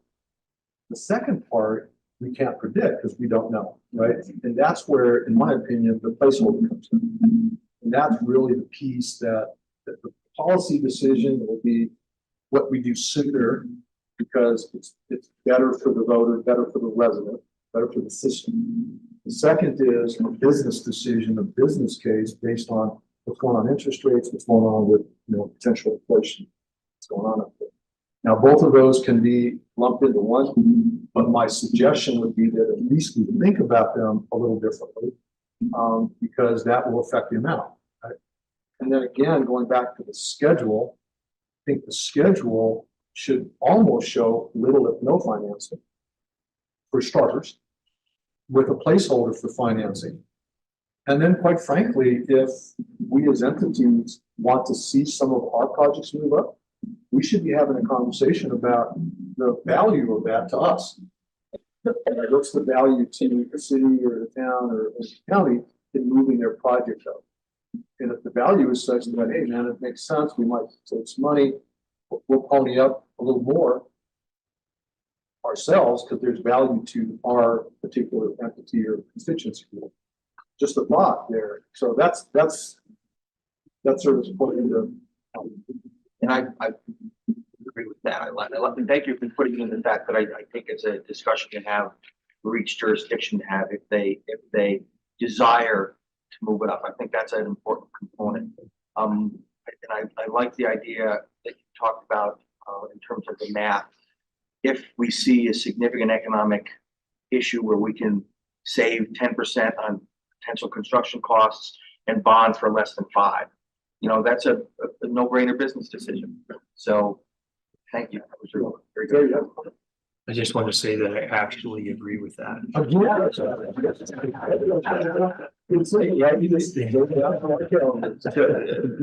one thing I wanted to add to that though, is I do think that it's not just a jurisdiction that has to evaluate the benefit, but I think the region has to evaluate the benefit because there are, you know, I mean, it is a regional transportation and it may be occurring within a jurisdiction, but it may have more far-reaching implications for the region. So I would say it's a little bit broader than potentially just. I would agree, Terry. I mean, You actually agree though? Let's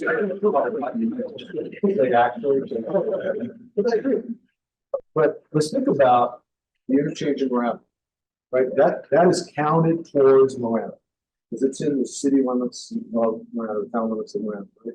But we all benefit. The fixing, the improvement of that interchange is a value of the region. I've said that for quite a while. And I can see a scenario where we want that done sooner rather than later, right? And there's value. So I don't disagree at all. I think there's value there. But again, those are conversations to some level based on the project. Now the program as a whole, absolutely a placeholder there. Just a little nervous about putting too much there because then we're going to have an explanation more so than we would otherwise.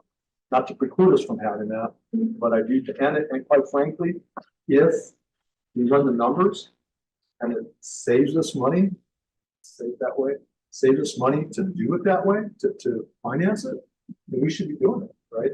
Then we won't need as much for that sort of thing. It's truly saving us cash. And I want to make sure I clarify with Terry that I agree with that perception of Quick Arrow, but in the broader sense with what. Yeah, no, don't worry, but it's got to be almost a project specific discussion sometimes. Agreed. In that case, then I'll throw it to Mike. I do actually go. Actually, You're here. water points are separated and distinct. The blending of the money and the overlap of the actual money associated with it, from my experience on that, isn't quite as precise. To say 20 million for this, 80 million for that, or 50 or whatever. I don't know that it gets that particularly laid out, but if it has the guidance around that, then I think that would cover to that issue. I think to that point, Rick, again, going back to, if we have a placeholder, I don't know that has to be the only money that's looked at for debt financing. So in other words, let's say 37 million, that basically is for debt issuance and debt service to some of it, right? Either of those two purposes, be it either convenience or. Agreed. Yeah. What I'm saying is, if in fact it saves us money, right? Then that means it should free up dollars within the program or the region to say, we want that interchange of those components included. So that what I'm suggesting, Rick, is that those discussions can be on a project by project basis. We probably wouldn't bond for one project, but well, it depends on next, but we could have that type of a discussion for a subcomponent of the overall program, and then look at all sources of potential revenue. I'd like to make a comment, but Bill had his hand up. I don't know if that's from before or not. Bill, are you still? might have been probably. All right, let's, So if you don't mind, I don't mind. just in terms of the analysis that goes into making that decision, very extensive process back in 2011, 2014. We went through a very extensive process to demonstrate that bonding was the right thing to do. So nobody's suggesting that we're going to do these automatically. When the time comes, you have good data, you take that data, you look at the interest rate, you look at the bonding payments, you look at what your future savings on the project might be, and then you make that decision at that time. And we did that both in 2011 and 2014. So that's yet to come, and obviously at the discretion of the board, they can make that decision. All we're saying is that looking at the cash flow alone and looking at the diagram you have, we have two options. One, to assume we're going to bond, and it's an assumption, or to push projects out, which that was discussed as well. Other than don't do those two things, what we have currently is not realistic for delivery. thank you, appreciate that. So what's your pleasure in terms of a placeholder for, I'll call it debt service or for bonding?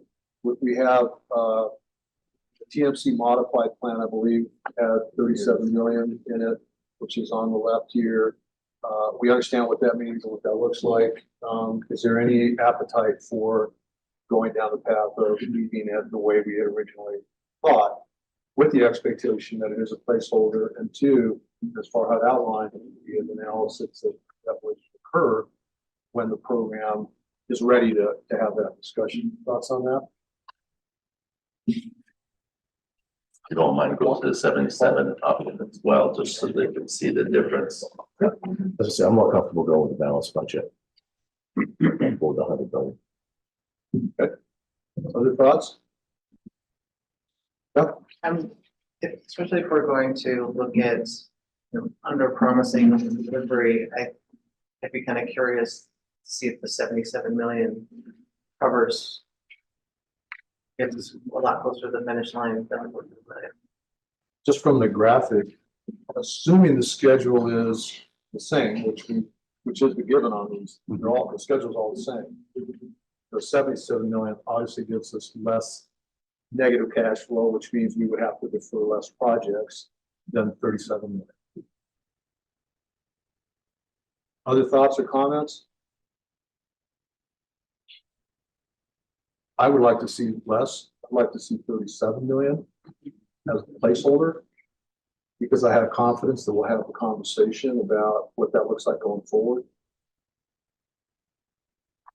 Yeah, Mr. Chairman, I'm just curious as to what the bond companies would look at. I mean, we're making a presumption that we're AA+.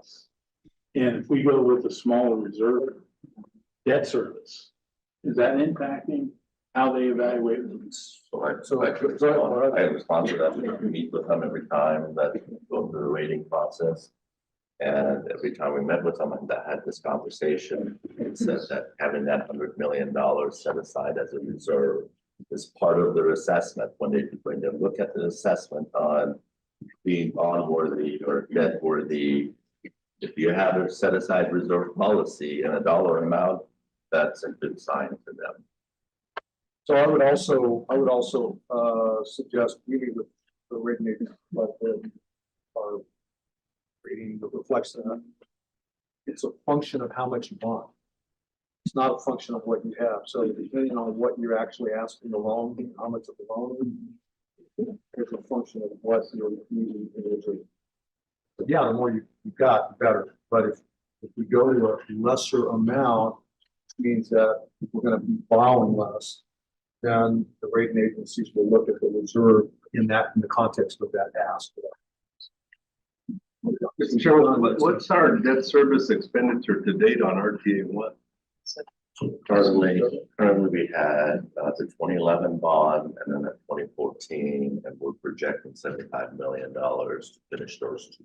75 million? 75 million. 70, and those would all be repaid during the life of RTA 1?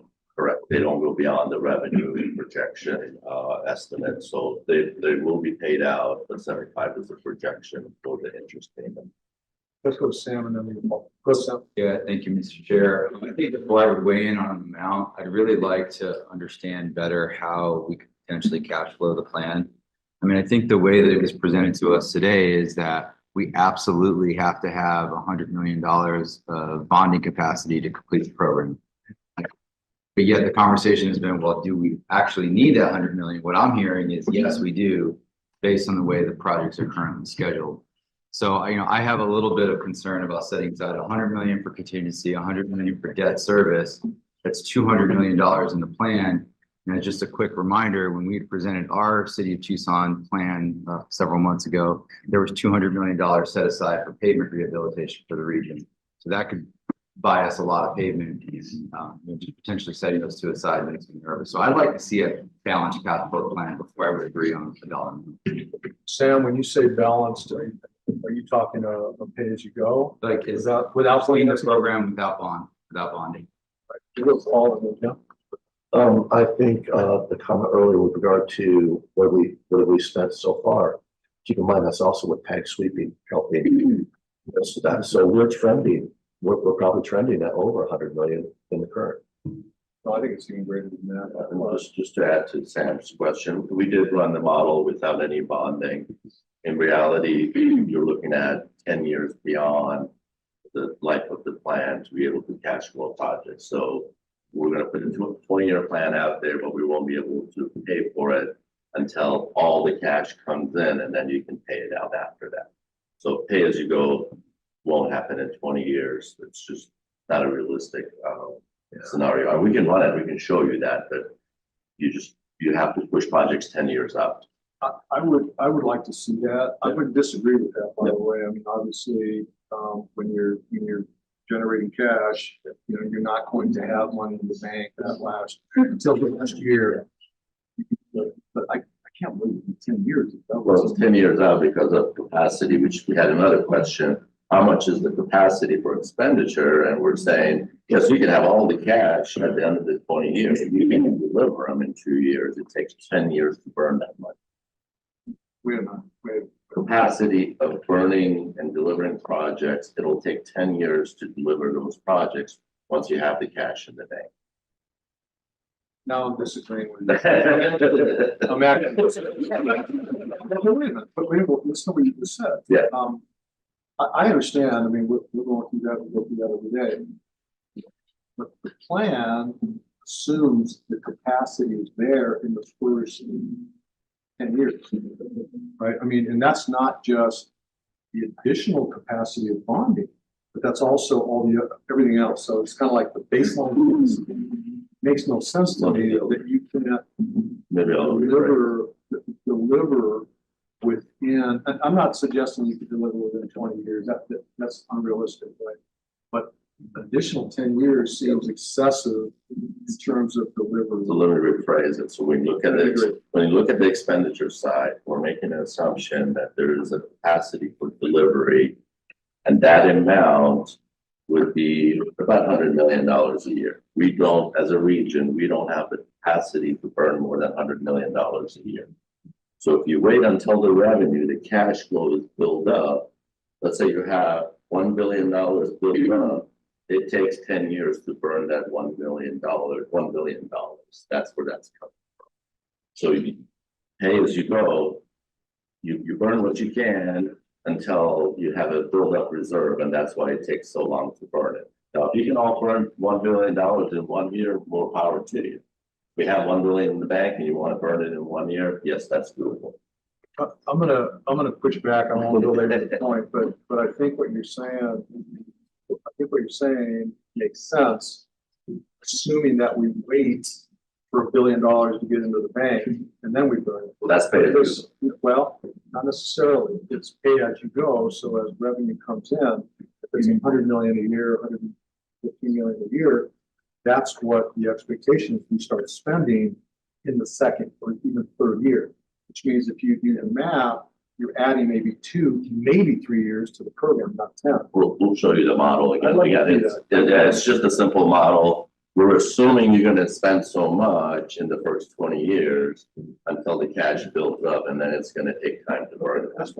All I'm saying is, I don't think you can say the region doesn't have capacity when you're showing and demonstrating on this model that it does have capacity to burn significant dollars in those first weeks of the year. That's what it's jammed and then we'll get that budget. And Mr. Chairman, because of the cost of money and the flexibility in a placeholder, I think we need to have something in for debt service. I think 100 million is too high. I'm comfortable at the 37, be more comfortable at about 50, but I think we just got to have a number in there for just the reasons you stated. I look back now at when, when money was about 1%, which we had done more at that time. All of us. So I would like to have the board have that flexibility. There's an inflationary consideration too with regard to bunching the projects up. Yeah, because what we're seeing right now is contractor availability. We're contractors in from the Phoenix area. So again, we want to do an even distribution as much as we can over the life of this program, because we end up cutting our own throats with our own inflation. David, I wanted to ask, because I agree with an earlier statement you made that by having everything front loaded, that's more appealing to voters. You get product on the streets quicker and there's going to be a quicker return. Countering, Paul brings up, how would you explain that we're stretching it to reduce? How would you describe that as a benefit? If I can put you on the spot for that one. City manager is on the spot all the time. So I think that, again, it's the conversation with the voter. It's a conversation with the voter. We explain to the voter, you vote here, and this is what it looks like. And we don't get into the minutia of, oh, and if you like bonding, we'll do this, but it's going to cost more. And basically it does, right? It's the credit component of it. Mm-hmm. But I think that we outlined in the schedule what the delivery looks like. And we hold to it and say, this is what we deliver. Going back to the comments made earlier, it can be by quarter, it can be by year, it can be by 5. I mean, whatever the conversation can look like, it's got to be an elevator speech. It's got to be something that we can all band around to say, you vote for this and here's what it's going to mean. And so when Paul's having a conversation, with his residents, what does it mean to that 1 or 2 or 3 projects that are, whenever they are in the program, be able to say, when they're asked, that project is scheduled to be delivered here. And we want to deliver it there, and here's how we're going to do it. Okay. And by the way, that doesn't mean we can't deliver it sooner, and we might be able to, given some of the conversations. I don't think that that's a huge issue. I do think that it's important that we leave ourselves flexibility. So I do believe that. Because I think that it's important for us to at least not paint ourselves in a corner. And if we can deliver and it's cost of money and all things, we should do that. Pay off that credit card early. No, thank you for that. Other thoughts or comments? So I've heard, Thank you, Mr. Chair. I guess I'm kind of seeing both sides of it. And I will say, that for the town of Miranda, our hope is to have Cortero at the very front of this thing. I think a lot of people in the region are hoping for the same thing. And I don't know that we would have the monies available to be able to fund that project if we're not able to bond for it. So that's my concern. I go back to Rick's presentation earlier, an hour and a half ago, perhaps, about bonding capacity and AA ratings. And I do get concerned that if we're not showing that amount, that does affect it. I don't know what the effect is. I don't know, what they would say if we had 37 or 50 or 77 or something else. I don't know. But I do think it's important that we demonstrate that we are setting that money aside. So I personally feel that past behavior is the best predictor of future behavior, and we've spent 100+, including monies that we've swept. So not to include monies that we swept. So I do have concerns, and I do think that 100 million is not an unreasonable number. I think it's a number that we can expect to utilize over the course of the 20 years. I just want to respond to that. maybe it was a question, maybe it wasn't, but. It wasn't. Our bonds are highly in demand, very competitive. They actually compete for it, so we get better rates if we demonstrate that we're able to pay it back. Which makes sense. Other thoughts or comments? So my suggestion is, I think there's agreement on a placeholder. Out there. Agreement on placeholder that having something in the plan for debt service is reasonable and important. It provides the region flexibility, the board flexibility in the delivery of the program and the process. My nervousness is kind of back to what Sam mentioned earlier in terms of the magnitude, because quite frankly, we're reacting to the magnitude based on a schedule that is, I'll use the term front loaded. And I think there's ways to have a conversation around smoothing that to reduce that, I'll use the term negative cash flow that's outlined on this graphic. And I don't think that the graphic is fair in that way, because it does assume that those projects are front loaded. So I would again suggest a smaller amount. A smaller amount than the 100 million. I had suggested the 37. You had suggested 100, right? You had suggested 100, Terry. Jan suggested 5 million. She didn't even actually agree with that. Let's try to move this. How about we split the difference a little bit, and what if we go to 50 million? What if we suggest 50 million is the placeholder for debt service going forward? It's more than we had originally had in the plan, not as much as what we had before. How do you feel about that? I'd be comfortable if we could do that evening out of the projects, look at that cash flow and have some type of there is an ability to do this with that 50 million. I don't think it'd be comfortable with that. I agree with Paul. I'd like to see some kind of a framework. We have to come to Terry's point, because we're going to have to do financing of some of these things, and I think Portero is a good example of that. So we need to see a framework of what has to be done, what may be done, and what would help us to be done. So, and the scheduling is a part of that. So I'd like to see something like that. I was just going to remind everyone that at the board meeting, we had that discussion about phasing and scheduling, and obviously our response was we have what we received from individual entities.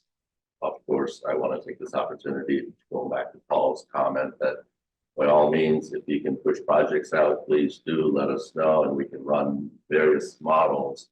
But we're not going to make an assumption on your behalf. You need to tell us which ones you're willing to push back. But here's my gut on that.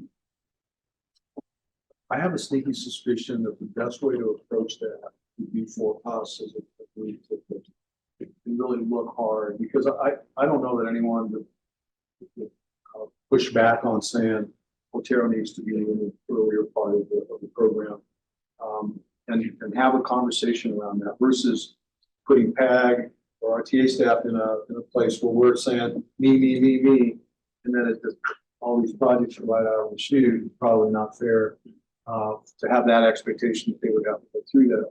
So I'm just suggesting that maybe there's a conversation that we should have here in the not too distant future where we look at that again. I know we looked at it in one time, and then truly try to figure out from a project delivery standpoint which ones make sense to put where in the program. I mean, that's just a thought.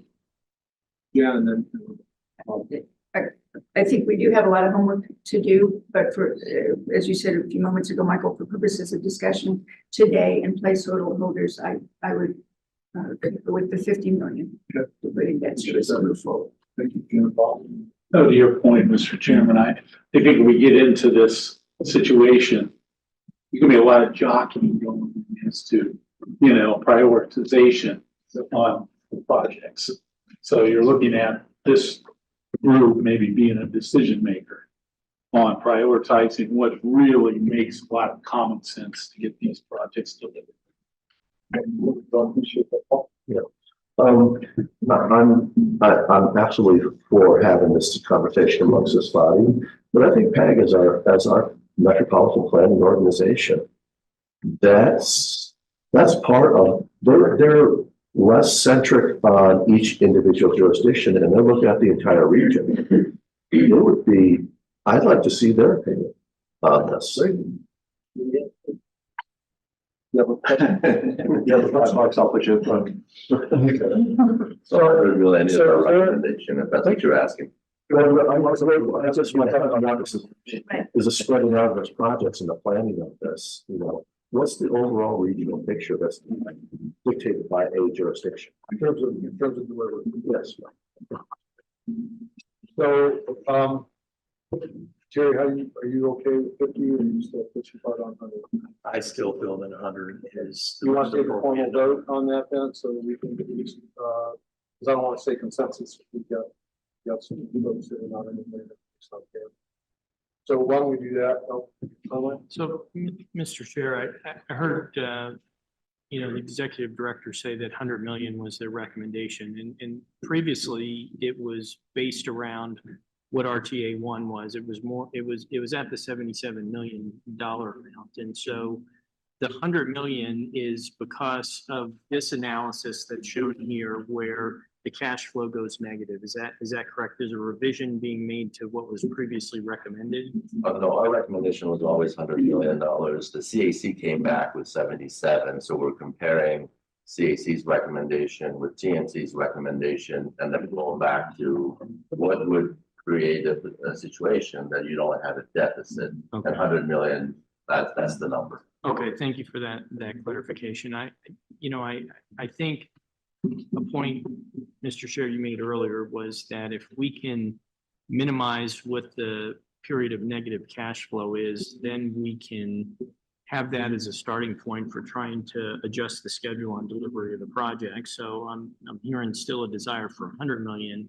The 77 million is less of an impact than the 37 million on the negative cash flow aspects of it. It's not where it is on the 100 million side, but we also know that delivery needs to be revisited. And so I would maybe suggest that as a placeholder starting point with the idea that we come together, again, as you suggested, and have that conversation about the delivery schedule. I think to go back to the jurisdiction and say, what do you want to voluntarily move out?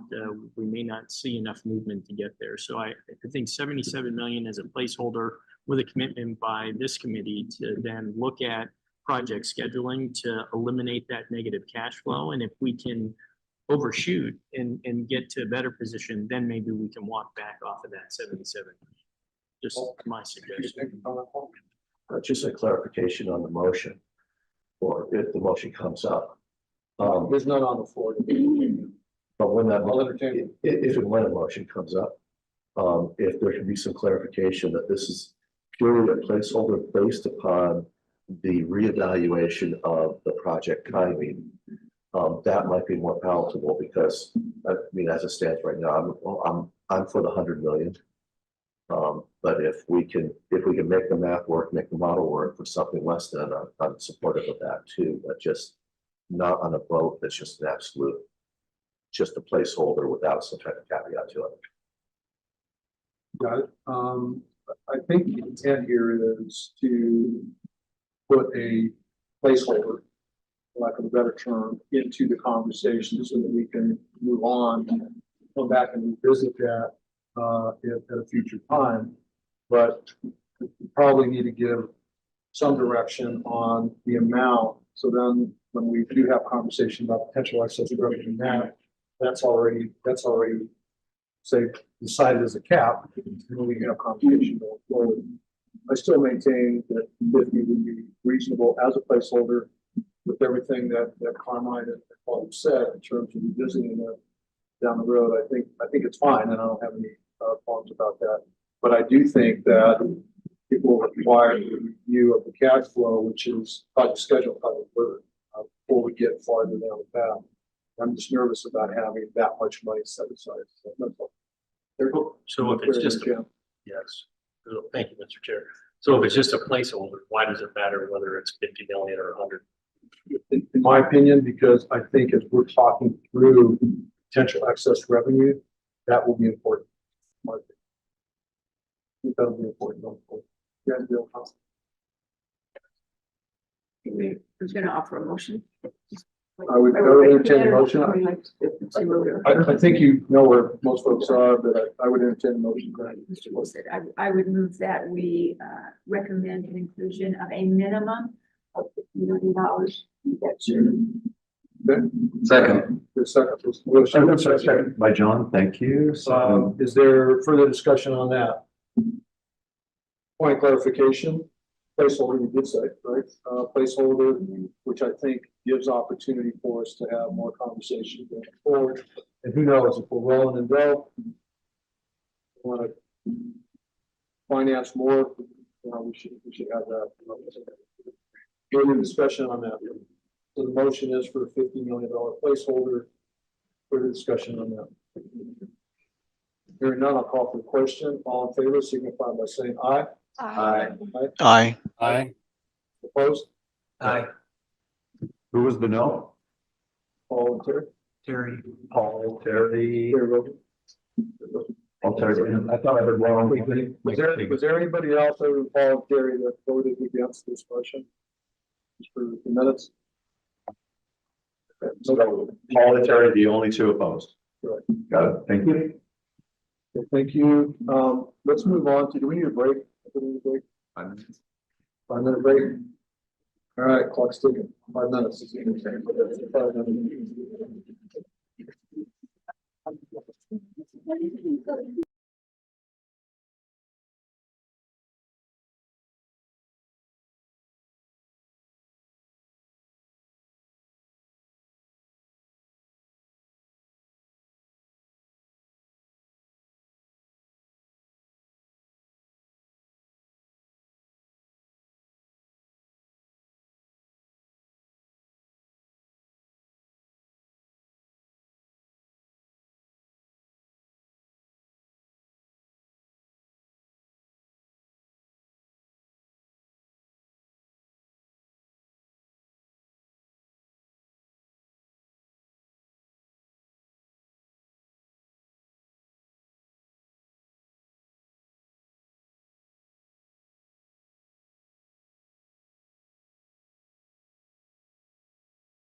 Would it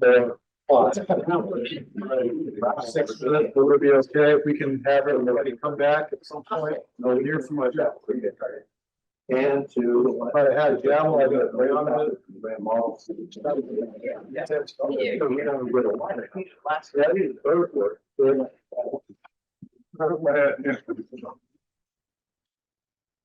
Would have been a lot louder in my head. So, looks like we have, I think it's just second or so.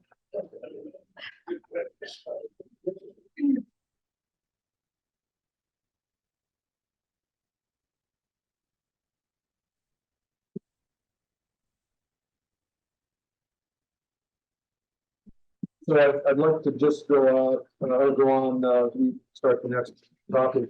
So I really appreciate the conversations. I think these have been really valuable and opportunity, and we can see those opportunities. Of course, it's always easy when we have more money, as we think we do.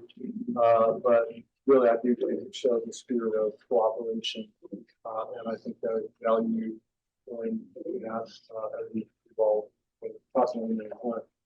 Okay, the third thing that I thought would be worthy of discussion based on the RTA board conversation was the use of, well, we'll just call it a HERF money. There was 75 million in the TMC model, and Carmine or Dan, you can correct me if I'm wrong on this. My recollection of that was a proposal to use 75 million, which equates to 5 million a year, starting in year 6, going through year 20, which equates to somewhere around 11% of the allocation of those years. Is that correct? Is that what I remember? That is correct. Okay. Because I think there was the impression that it was taking all of the first values, putting them into the RTA plan, which is not the case. That's not accurate. But that was the proposal that was made. It was part of the TMC modified plan. And Jan aptly reminded us that the RTA board would talk about it. So I know that there was some conversation about concern regarding that going forward, and I thought we should probably talk about that as a group and think through what that looked like, one way or the other. So, Carmine or Jan, is that pretty accurate? Go ahead. Is that pretty accurate overall? Sorry, Carmine. That's okay. Light of an empanada Just there. finishing my empanada, absolutely, it was delicious. Just to point out that it wasn't limited to HERF, it was HERF and it was STPG, STBGP funds also, so it's the two sources of funds, and it was about just under 12% of the allocation to the region. Thanks. I just referred to HERF, but good clarification, it's regional allocated dollars. So, Jerry, you had a comment? No. Sorry. Anybody? All right, I'm good with it, so I'll just move forward.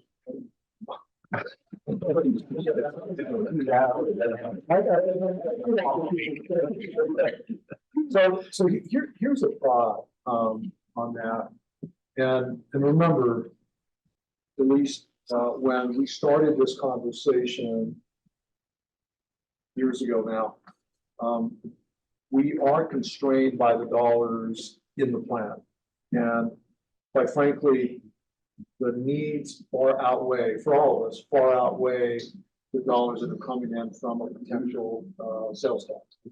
And I think we established that, and that's why we went through all the brain damage to get to this point, right? But ultimately, those dollars are constrained, and so we need to look at other sources of revenue.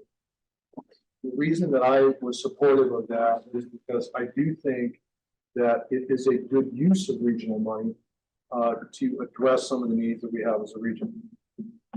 I believe that, and so it isn't just separating RTA from regional money, because I think it's one and the same in terms of separating regional challenges and regional constraints. If it were a higher number, a higher percentage of the regional allocation, I would say, hey, you know what, we really need to think about that, because we don't want to paint ourselves in the corner with regard to the flexibility for those dollars going forward. But I really and truly believe that that regional allocation can show not the region, but our funding partners and so forth, that we've been putting dollars towards it, which is, as Carmine just outlined, a little less than 12% for those years. And so that's why I quite frankly thought it was a good idea. But I'm open to a conversation around how that can work. I guess my question is, if we have projects that would be eligible for those funds, why wouldn't we just take them out of RTA and use the funds as we would have normally used the funds for those projects rather than tying them to the RTA? I think that's a great thought. Unfortunately, I didn't hear any willingness to take anything out of the plan for that purpose. And so you get to the same place, right? Which I'm totally fine with. But I didn't hear any willingness by the partners to do that and say, hey, I'll take this project out in favor of funding it another way. If there is a commitment to do that by folks, then we in essence get to the same place because you reduce expenses and you reduce the revenue stream. Basically offset it.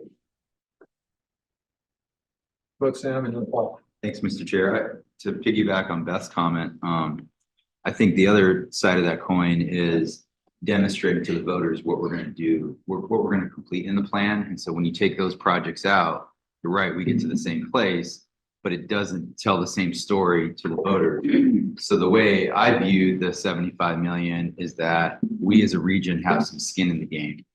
That not only are we putting our projects out there, but we're also putting some of our regional funds up as well to ensure the completion of this program. So again, it's just the other side of that coin. But I don't think we can forget that there's some narrative around what it is we're asking the voters to approve.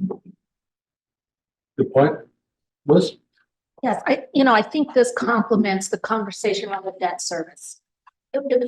By going as high as we were thinking that we're going to need 100 million, if we can bring in additional dollars from other sources, it'll help us to not have to carry out. Good, thanks. Thanks for the show. Paul? I'm not opposed to using regional PERF to help the RTA, but I think based upon very strict guidelines. One is that as projects come in, there's scope creep all the time on projects, and that's the job of the jurisdictions to keep the projects confined and constrained within the program. And that if a project doesn't need that for funding, for whatever reason, the funding should be made available through the PAG process, which is a competitive process that's monitored by the board. And it's not a sweep. I'm very much opposed to a sweep as more of a case-by-case basis for projects as they need it. Now I know we're talking about a plan with already set expenditures and revenues, and the expenditures outweigh revenues. Are we telling the public that we've underfunded something and we need to get money from someplace else? That would be my concern. I think those are great points. I would say it a little differently. We have needs that outweigh the revenue that we're expecting from sales tax. And so we are demonstrating how we're going to address those needs. So yeah, we're underfunding, but I would say it the other way. I'd say that the needs are this big and the sales tax brings in this much money. So we're demonstrating how to address that need. And we tell the public, we tell the voter, here's how we plan to fund that going forward. And so I don't disagree. I just would be interested in that. Other thoughts or comments, Terry? Well, I would tend to agree with Paul on this. I think I like his approach. I'm not sure how taking his approach really negatively impacts the RTA monies. And I get from the standpoint, the monies aren't specifically identified, but I think we still get to the same place.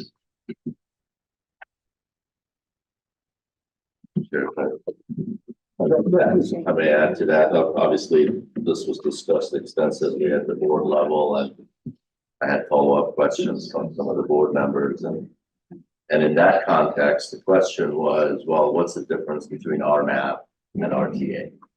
And the response, and most of you have been involved, the response is that, you know, RMAP is fiscally constrained. RMAP has all the funds within the region and what's available to the regional council to do exactly as what Paul described. So they have that discretion through the RMAP process.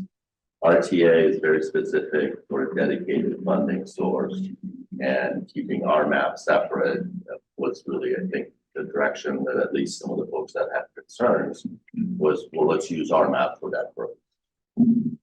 Just want to make sure you all kind of put that in perspective as well. So we're already using the RMAP to demonstrate the need, demonstrate what's available, what funding sources can be used to meet the needs, and that's financially constrained. And that's the story that we need to tell the public that, yes, the needs are great. This is how much money is available, and the regional council has authority to use those funds for anything that's in the RMAP. Mr. Chair. Oh, go ahead, Carmen.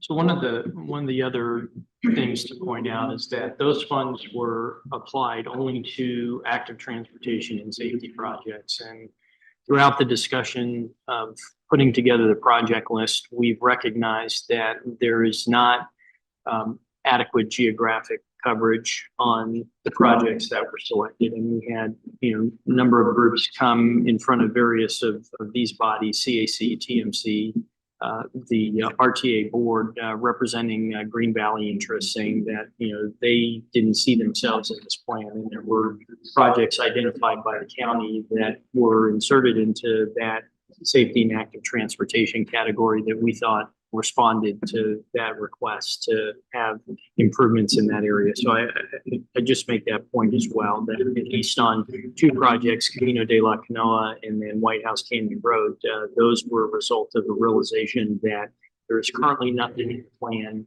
in the Green Valley area. Carmen, other thoughts or comments? Here's my gut.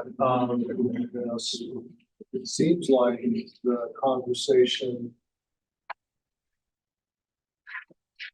but again, it's how you look at it. We have more needs than we have money. So this is a source of money we've identified. From that perspective, the conversation can then be, backtrack. At this point, do we reduce some projects and identify that as the source? Recognizing Sam's concern about if we reduce the potential, and Carmen's, but frankly, if we reduce sprinkling the distribution of the project, does that negatively impact us or affect us as a region? That's the other piece of it. Maybe there's some language that, depending on how revenues come in, we can have a conversation about the need for that going forward. Maybe that's an opportunity for us, right? Kind of like, sort of like what we're doing with the rest of this, right? If there's revenues that come in above a certain amount and after we use certain projects, I don't know, pick the language, but then maybe we say those dollars are no longer needed for the delivery of this program, and that will be allocated for other regional priorities. I don't know. It's kind of throwing that out as that's a hard one, because you almost have to include it as a placeholder. We use placeholder a lot. Include it as a placeholder, but recognizing that we may not need it. And then what do we do? What do we tell the public? If they're looking at the ballot, what do we tell them we're going to do? That's what we do. I think that goes back a little bit to what I was originally proposing, but it's almost like we're having two concurrent conversations here. We're having a conversation saying that what do we do with excess revenues and how do we talk about that? But then we're still trying to shove all the projects into that same original $2.34 million bag. So I think we have to kind of decide which route we're going to go. That if we are going to say, let's talk about those excess revenues, and we don't have a problem saying that, look, this is a snapshot in time and it's a pessimistic snapshot, And if there are excess revenues, these additional projects would be included. Because then we do still have that option that as we move forward, if the TMC and the board all recommend, hey, there's additional projects that we really need to do, they can still sweep those monies and they're not limited to that 5 million per year. That if there's something that as a region we really need, we can add that in, but we're not pre-sweeping the funds. So I like that, and I think it actually goes to what you presented earlier. And this whole recommendation or alternative plan, I didn't think I'd want everyone to hear an additional plan, but with this new modified plan, I think it does just that, right? I mean, it allows for the flexibility based on how the money comes in over time. And then we're not putting ourselves in a position up front where we're sweeping the money and we're coming and asking for the money if we need it, when we need it for a specific project, to Paul's point. So the more I think about it, the more I really like what's in the light blue. Translate that in terms of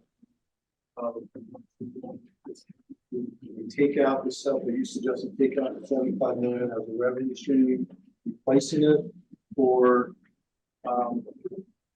set a cap or a minimum when as revenues come in, that goes out. That's taken off. You're not suggesting revising the plan. Yeah, I'm not opposed, I'm just asking for clarification. I'm not suggesting we revise the plan. I'm suggesting that we utilize a floating, I guess, if you will, amount based on what comes in, and that we not tie ourselves into 75 million sweep of the monies right from the very beginning. Maybe we shouldn't use the word sweep. I mean, it's usually one. And Tom, you got a comment? Thank you for serving us here. Yeah, it seems like an argument that I heard kind of at the end of a CAC meeting might be helpful to share at this point, and that was about kind of disclosing projects that we would do or will build if we get extra money. The problem with that has always been that it's kind of counter to the annual budgeting process that the board always goes through, where if there's money left, they'll assign it perhaps to an individual project. The reality is you don't know if you're going to exceed your 2.34 billion until year 19 or 20, because at any time you could have a reduction in the amount of revenues that are collected. And that was kind of one reason that the CAC recommended that we do a formal 10-year review and essentially expect that if there were significant changes, we'd go back to the voters for it. But I'm just concerned that you're essentially going to be promising projects, because if you put that on a ballot that we'll build this if we get the money, I think it just sets up some really bad optics and conversations that would be hard to have with the public. 20 years from now, it might not even be a project that you want to do.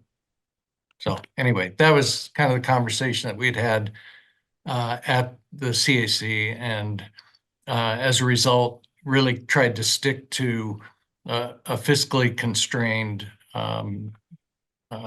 list of projects. And I think we're still doing that. And, Beth's idea seems to do that as well. If you're using the money that everyone's anticipating will be found money, if you will, next month when the updated projections come in. Maybe a way of saying that, maybe a little differently, just running on my head, is the $100 million contingency, 75 million of that is from the region. Another way to think about it. And so we say then, if we don't need that, if we overshot that, we don't use the regional money. And if we undershot it, then we use more regional money down the road. That's another way to view this, as opposed to the 75 million is for the plan for projects. We utilize that in our hip pocket as the contingency or part of the contingency going forward. It's another way to think about it, because that message could be a powerful one to say, and here's our fallback. I was just gonna. Oh, I'm sorry, Tom, go ahead. Just to confirm, Beth, that new proposal does pull the 75 million out, or it keeps it in? It pulls it out, but Tom, to your point, that's why I had also suggested that they're not named on the ballot, but during the discussions with the public, to the point that everybody's making that about regionality and making sure we have coverage, that they can be used as examples of projects. And the accountability is that those projects live in the administrative code, so that that list lives somewhere, so that we can't all conveniently forget what was on it, but it's not a ballot project. And that gives us that flexibility that if it's something we're anticipating we're gonna need in 15 years, and 15 years from now, we don't need that project, that's the discussion that can be had, and it doesn't have to go through that formal process that we're seeing with these projects, where the scope has changed over time based on what the actual needs are. Yeah, I get it, and I think that's a good kind of Band-Aid on that potential situation, and helps to not be so confusing perhaps to voters. But I still have that concern that you don't really know where the program's going to be very early in this process. In fact, very late in the process, in the 20-year program, do you really know where you sit? So I'm sorry, I'm gonna have to leave. So I've got an appointment I need to go to. Let's folks waiting. Just what I would suggest is this topic needs to be finished up, whatever that looks like going forward. Please don't look so happy that I'm leaving. I apologize. Do a pulse check. I have 13 or 12 million. Oh, okay. Well, why don't we do a quick pulse check? I gotta be out of here at 11:30. I don't Yeah, know. and I'm sorry, I'm already late, but why don't we do a quick pulse check? Paul, I know you had your hand up. We're just taking discussed here. Where are you with leaving the 70? I'll just paraphrase it. Leaving the 75 million in the plan with the conversation that it is based on the contingency, loose language, contingency / excess revenue. I don't know what that exactly looks like, but I'm just suggesting that out loud. Where are you with that? Is there anybody jumping up and down about that, or? I'll offer. Okay. I was going to comment on maybe we can hold this conversation until we get the new revenue projections in. But what you've suggested is powerful. Other thoughts? Anybody disagree with that? So, yeah, I'm trying to think of a reason why it doesn't make sense. I feel like I'm in a council meeting. But I'm really not coming up with one, so I think I would be okay with it. Well, look, here's the thing, right? The reality is we're all trying to deliver the code. So we know we have more needs than we have revenue. And so we've thrown ideas, all of us have thrown ideas on how to get to that utopian point. And so and I think somebody mentioned, Tom actually, we don't know what's going to happen 19 years from now, or 20 years from now, but we're doing the best we can. And I think as long as we are upfront with what our thinking is, and we leave the memorialized approach, that someone can pick up and say, okay, they did anticipate and convey the voter. I think we're solid. I think. And so I would throw that out. So there's a litmus test. I think we're okay leaving the 75 million with those conditions, let's say, which is contingency and excess revenue. We can have that. Paul's thought that maybe we continue this conversation as soon as we get the revenue projections, the new revenue projections. When is it due, by the way? We're hoping we'll have it end of March and then in time for the RTA board meeting in April. When is that? The board meeting, I believe it's April 4th. So, the 4th is a Thursday, I assume. Yes. So maybe we reconvene on the 3rd. Or I think the 2nd's bad, because I think there's a board meeting, there might be a council meeting. How about Monday, the 1st? There's a board suit. It's on the 2nd, right?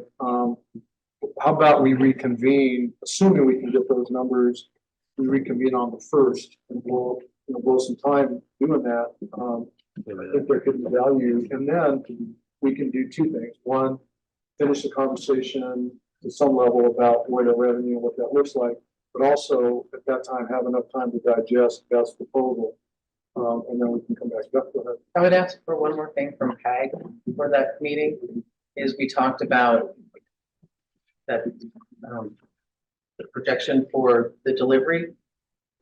Knowing what the individual jurisdictions submitted as their priority, I'd kind of like PAG to come back rather than us shooting in the dark and saying, hey, I'll move this to period 2, I'll move this to period 3, that they come back and tell us what a 50-year constrained or about $50 million constrained project, what that timeline looks like and how people's projects would shift. And then at that point, we could talk about the horse trading as to, do we really need to make it 77? Do we take it back down to 37?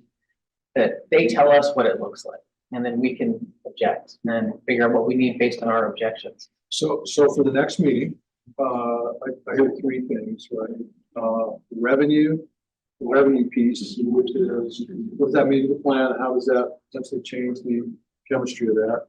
2, reaction to, I'll call it best proposal that was distributed today. And then 3 is the schedule. We'll call it the schedule for delivery of the program. And then we begin on that with a recommendation from the RTA staff or PAG, whatever you want on, bring us a recommendation that we can dissect and have a conversation. And I would even go a step further, assuming that the $50 million debt service is built in, which gives us opportunity then to react to it from a cash flow standpoint.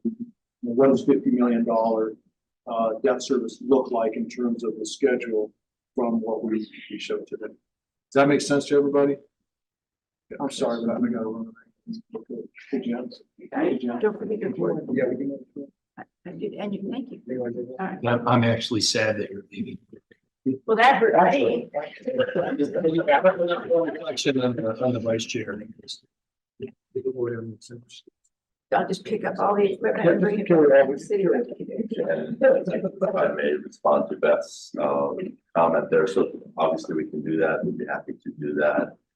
At the same time, I would request if anybody is able to submit their recommendations to us on what they're willing to push back, so please do that by email. So at least we can come up with something that's closer to what everybody would be comfortable with. Anything else for today? Or does that help with the direction? No, thank you. This was productive. I appreciate it. So again, another caveat, if we don't have the revenue estimates by April 1, I assume we don't want to meet. And so I want to put that caveat on the table as well. Yeah. Correct. I don't want to meet if we don't have the information. Everybody agrees. That's Okay. right. Yeah. So if we don't have it, we'll let you know by email and we'll schedule it for a later date. Okay.